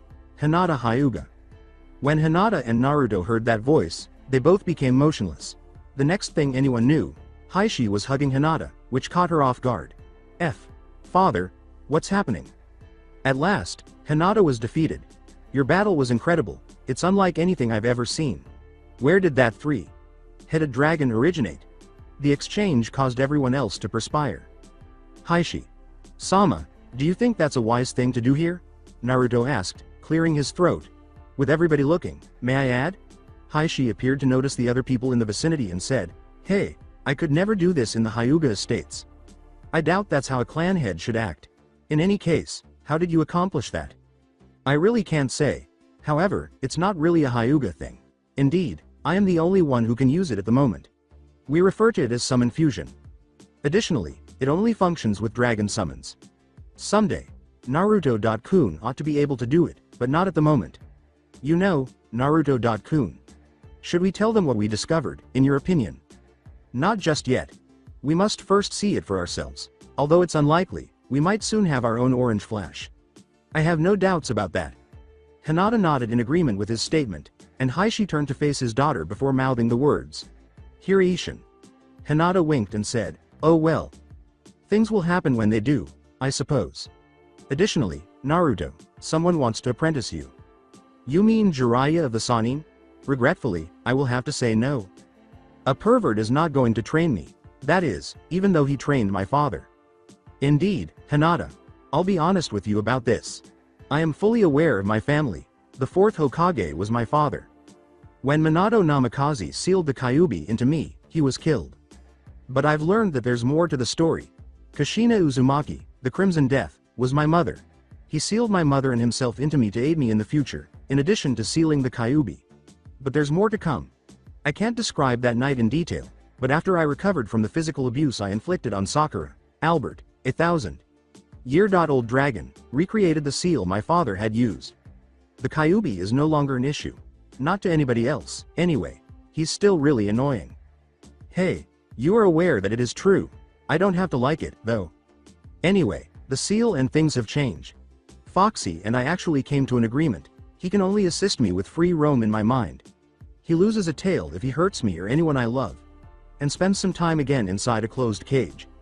Hinata nodded as Naruto stated, it hasn't happened yet, and the worst he's done is annoy the hell out of me.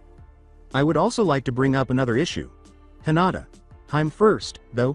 Hinata nodded, and the room's walls glowed in shades of green, blue, red, and yellow as they both went through a number of signs.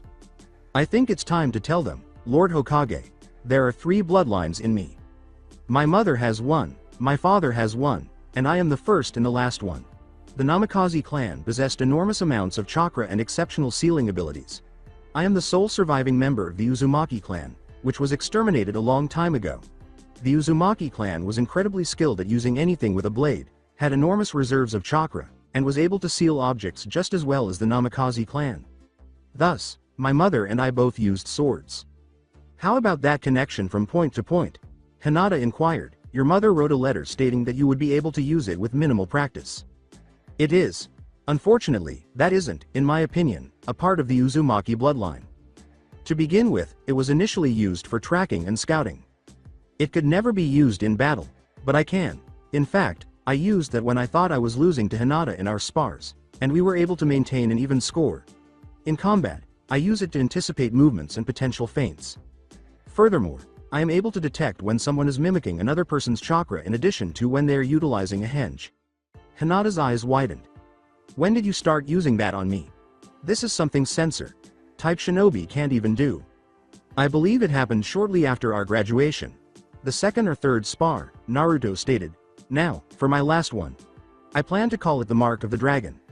Naruto made a series of hand gestures before saying, I think it would be better if we let one of them explain it to you. Summoning. Albert. Albert appeared in the shape of a dragoon. Why tell them? Sarutobi and Heishi don't seem problematic to me, but I'm not sure about the others. Eventually, they will learn. Why not right now? Naruto said, and Albert just nodded. All right. The Dragoon form is the first section. Before you claim that it is a myth, pay attention. In reality, I am the Jade Dragon. I am the one who selects the Jade Dragoon's wielder. Like me, the Jade Dragoon's primary element is wind.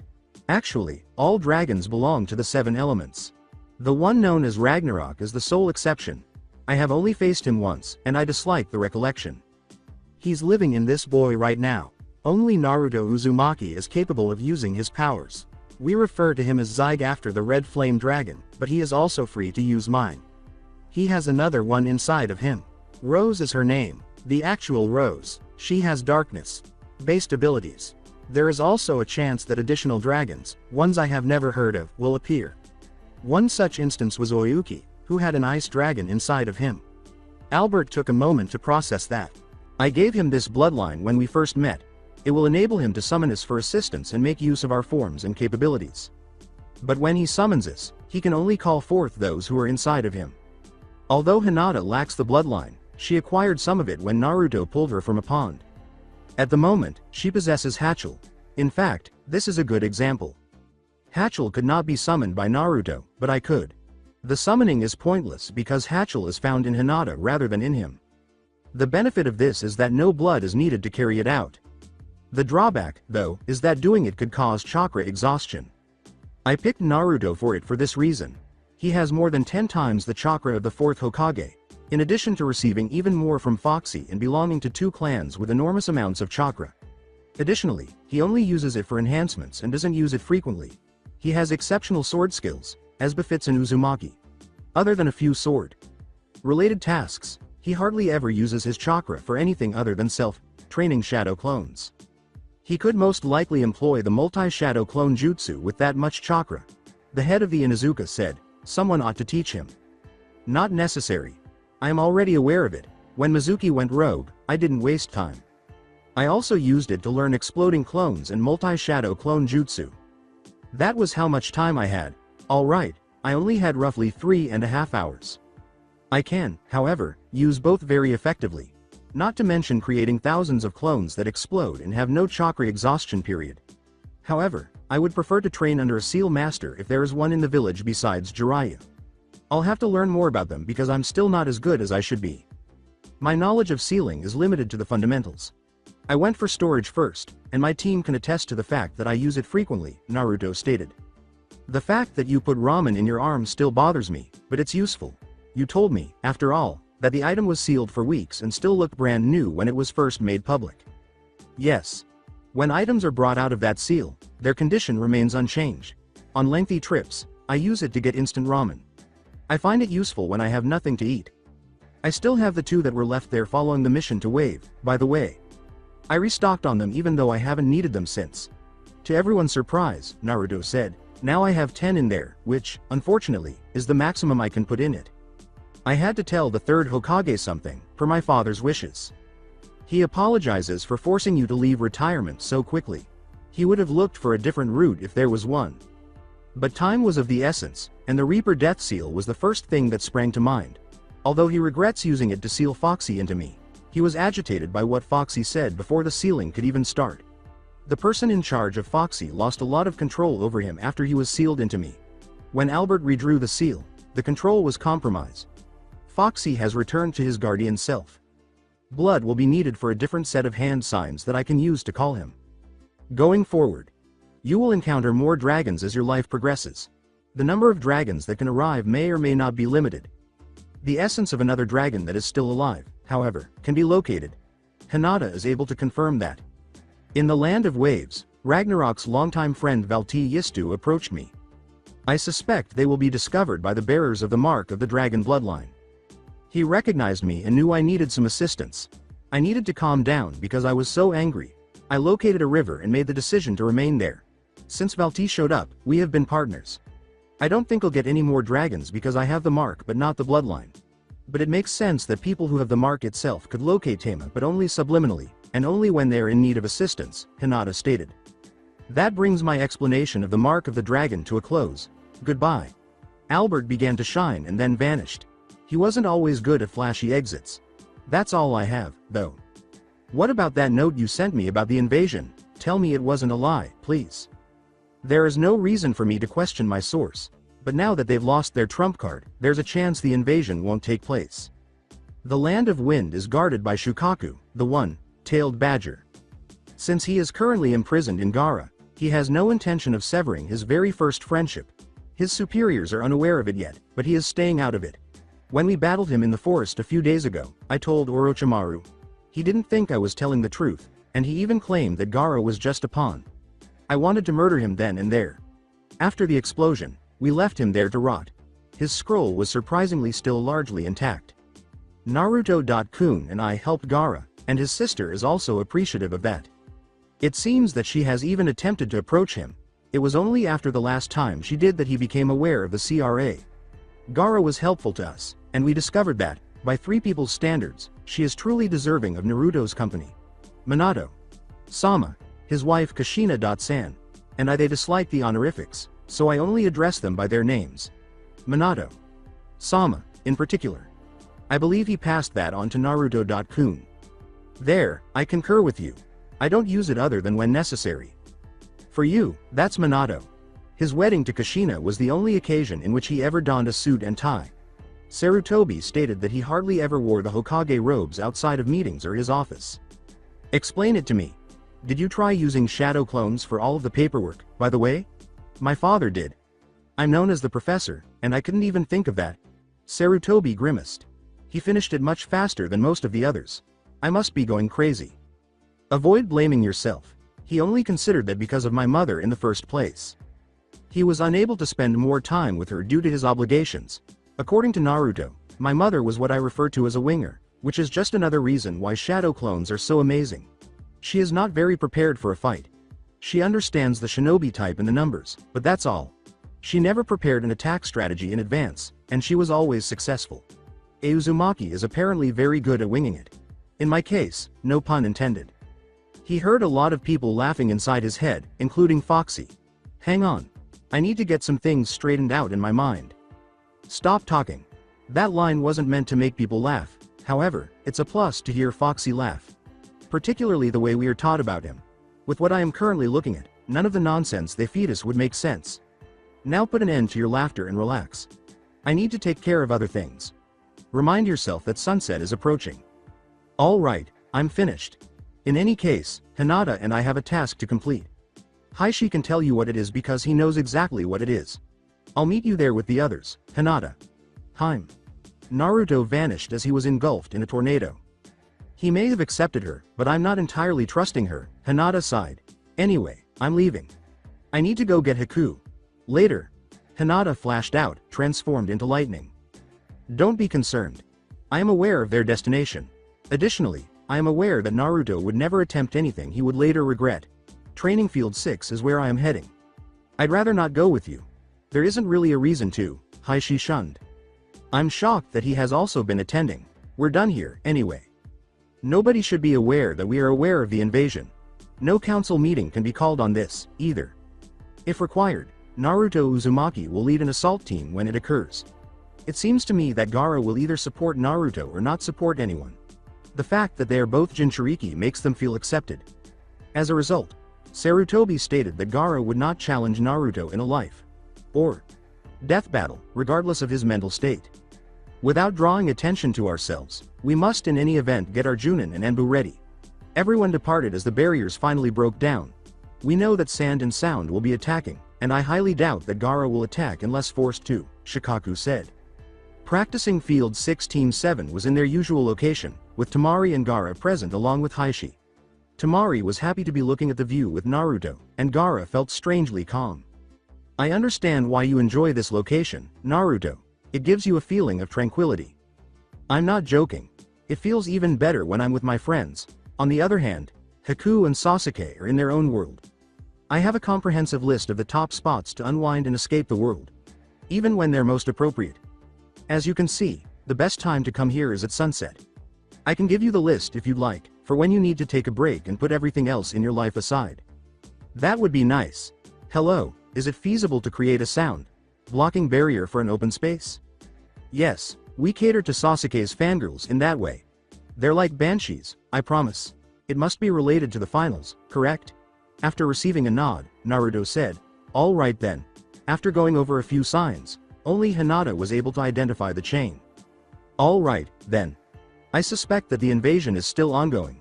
Orochimaru will find a way to invade even if you don't take part." Naruto remarked, "He's not one to give up easily." "It's not. With the exception of my team, nobody in Sanagakure is aware of the invasion. Using a threat, I was able to persuade Baki not to take part, but that was it.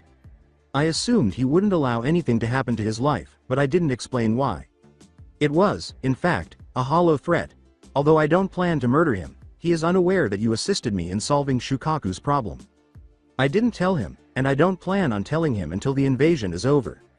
I wouldn't oppose my first true friend, even if the invasion was a mission. I will be leaving the village when the invasion occurs. Only you and Hinata should follow me. My opponent is likely to pursue me if we engage in combat. I might experience total possession. If I do, you should tell everyone in the neighborhood to leave, except for you and Hinata. I'm an emotionless, savage beast that has no trouble killing if I lose it while I'm in complete control. They use me as a trump card for that reason," Gaara said. "I agree, but it's unlikely that you'll lose it.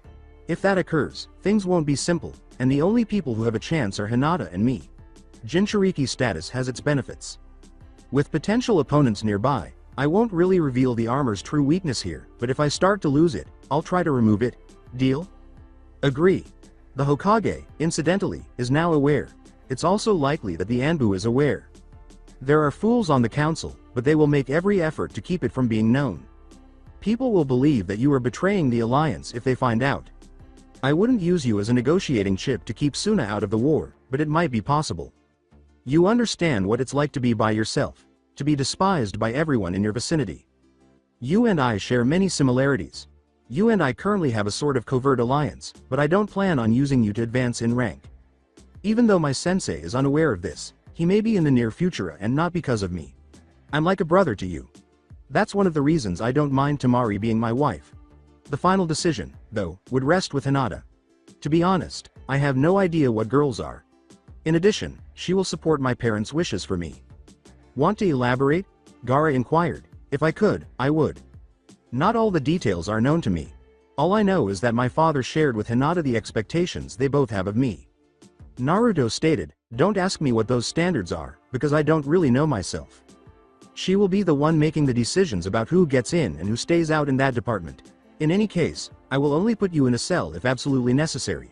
I'll be coming to see you every day to try to keep up and keep you from going insane if this occurs. I'll send a shadow clone if necessary. I'll make arrangements to come see you. Temari is no different. However, I would cross visiting Kankuro off the list. It's the same thing aside from that." "I understand. Is there any chance I could assist you in eliminating the intruders?" Gaara inquired. "Probably not.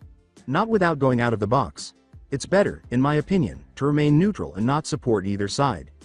I would have to fight you if you sided with Suna and Otto because you would be viewed as an enemy of the village. You would be marked for execution and viewed as a traitor to your village if you chose to support Konoha. In any case, you should avoid the invasion completely. Being on the sidelines does not make you a traitor because you are not betraying your own people. You are not being forced to fight me, and you will not likely lose your first friend. But it's not likely. I advise staying on the sidelines because of this. Except for those who are pursuing you directly, you won't be involved in any conflicts, so you'll be fine. Anyway, should I be aware of any signals?" "Yes, but I'm still not entirely sure what it is. I was meant to learn about this during the 1-month break. I'll let you know via the link you provided me when I find out. It will be useful. If someone follows me, I'll even let you know who they are." "Nice concept. Knowing who is pursuing you will be very beneficial. I wouldn't be shocked that way. We should continue using the demon mind link since it might not be a good idea to meet in the village until after the invasion. Can you see why?" "Yes, I do. I absolutely concur. But Temari refused to. She would be willing to stalk you to learn everything about you because she knows her," Gaara remarked. With a flush, Temari yelled. "It wouldn't be the initial instance. Hinata followed suit. I had even less knowledge back then than I do now." Naruto remarked, "Hell, most of the abilities I have now are far above the ones I had then." Temari was on the verge of fainting, and Gaara's face showed shock. "I think we should change the subject," Hinata said after realizing this. "Temari will probably pass out from embarrassment at any second. At one point, I was also like that. I simply finished much more quickly than you did. I passed out if he waved at me. I fell when he spoke to me. I was done if he came near enough to take my hand. I'm still grateful to him for helping me get out of that state. I can't even recall expressing my gratitude to him for that. He wouldn't want one for that, though, knowing him. In addition, my father has already given him one, so I believe that's more than enough gratitude for everything you've done for me. In fact, I would have been at least 3 times as grateful for that. I wouldn't expect your father to merely say, thank you, but he went above and beyond by putting me on your side and deceiving the Hyuga Council into marrying you. The Hokage probably wouldn't have done that. Yes, I was also taken aback by that. I don't believe he truly understood what was happening. The mere thought of our children makes him a little jittery. I'd be shocked if our kids weren't taken away and turned into a weapon after everything you've said about your family. Danzo Himura is the only person alive at the moment with whom I would have to worry about that. Most likely, he will pass away before any of that occurs. I'll kill him myself if he comes to me. You have the right to kill him if he approaches you. Attack without hesitation if a few men wearing what appears to be an Anbu mask and the kanji for, nay, come after you. They are his subordinates. I've encountered them a few times and destroyed them completely. The third Hokage actually fears him more than anyone else. He has no fear of dying. I'll kill him if I manage to get my hands on him. There should be no ifs, ands, or buts. He joked by slapping his own butt when he said, buts. The dragons, Foxy, and even Minato were laughing, and Naruto was the last to join in. Sasuke and Haku were not paying much attention, so they kissed each other with a fiery passion instead. Hinata and Temari both giggled a little, and Gaara sighed. Hiashi smirked during this for 2 reasons. First, he knew that Danzo would later regret pursuing Naruto in the first place, whether it was through him or his friends. Second, the joke was so hilarious that he needed to stop laughing, and a smirk was the solution. It's going to be a long month. After everything calmed down, everyone went out the usual way. So that's it for today. I hope you guys enjoyed it. Don't forget to like, share and subscribe to the channel for more awesome stories like this. Thank you. See you all in my next video.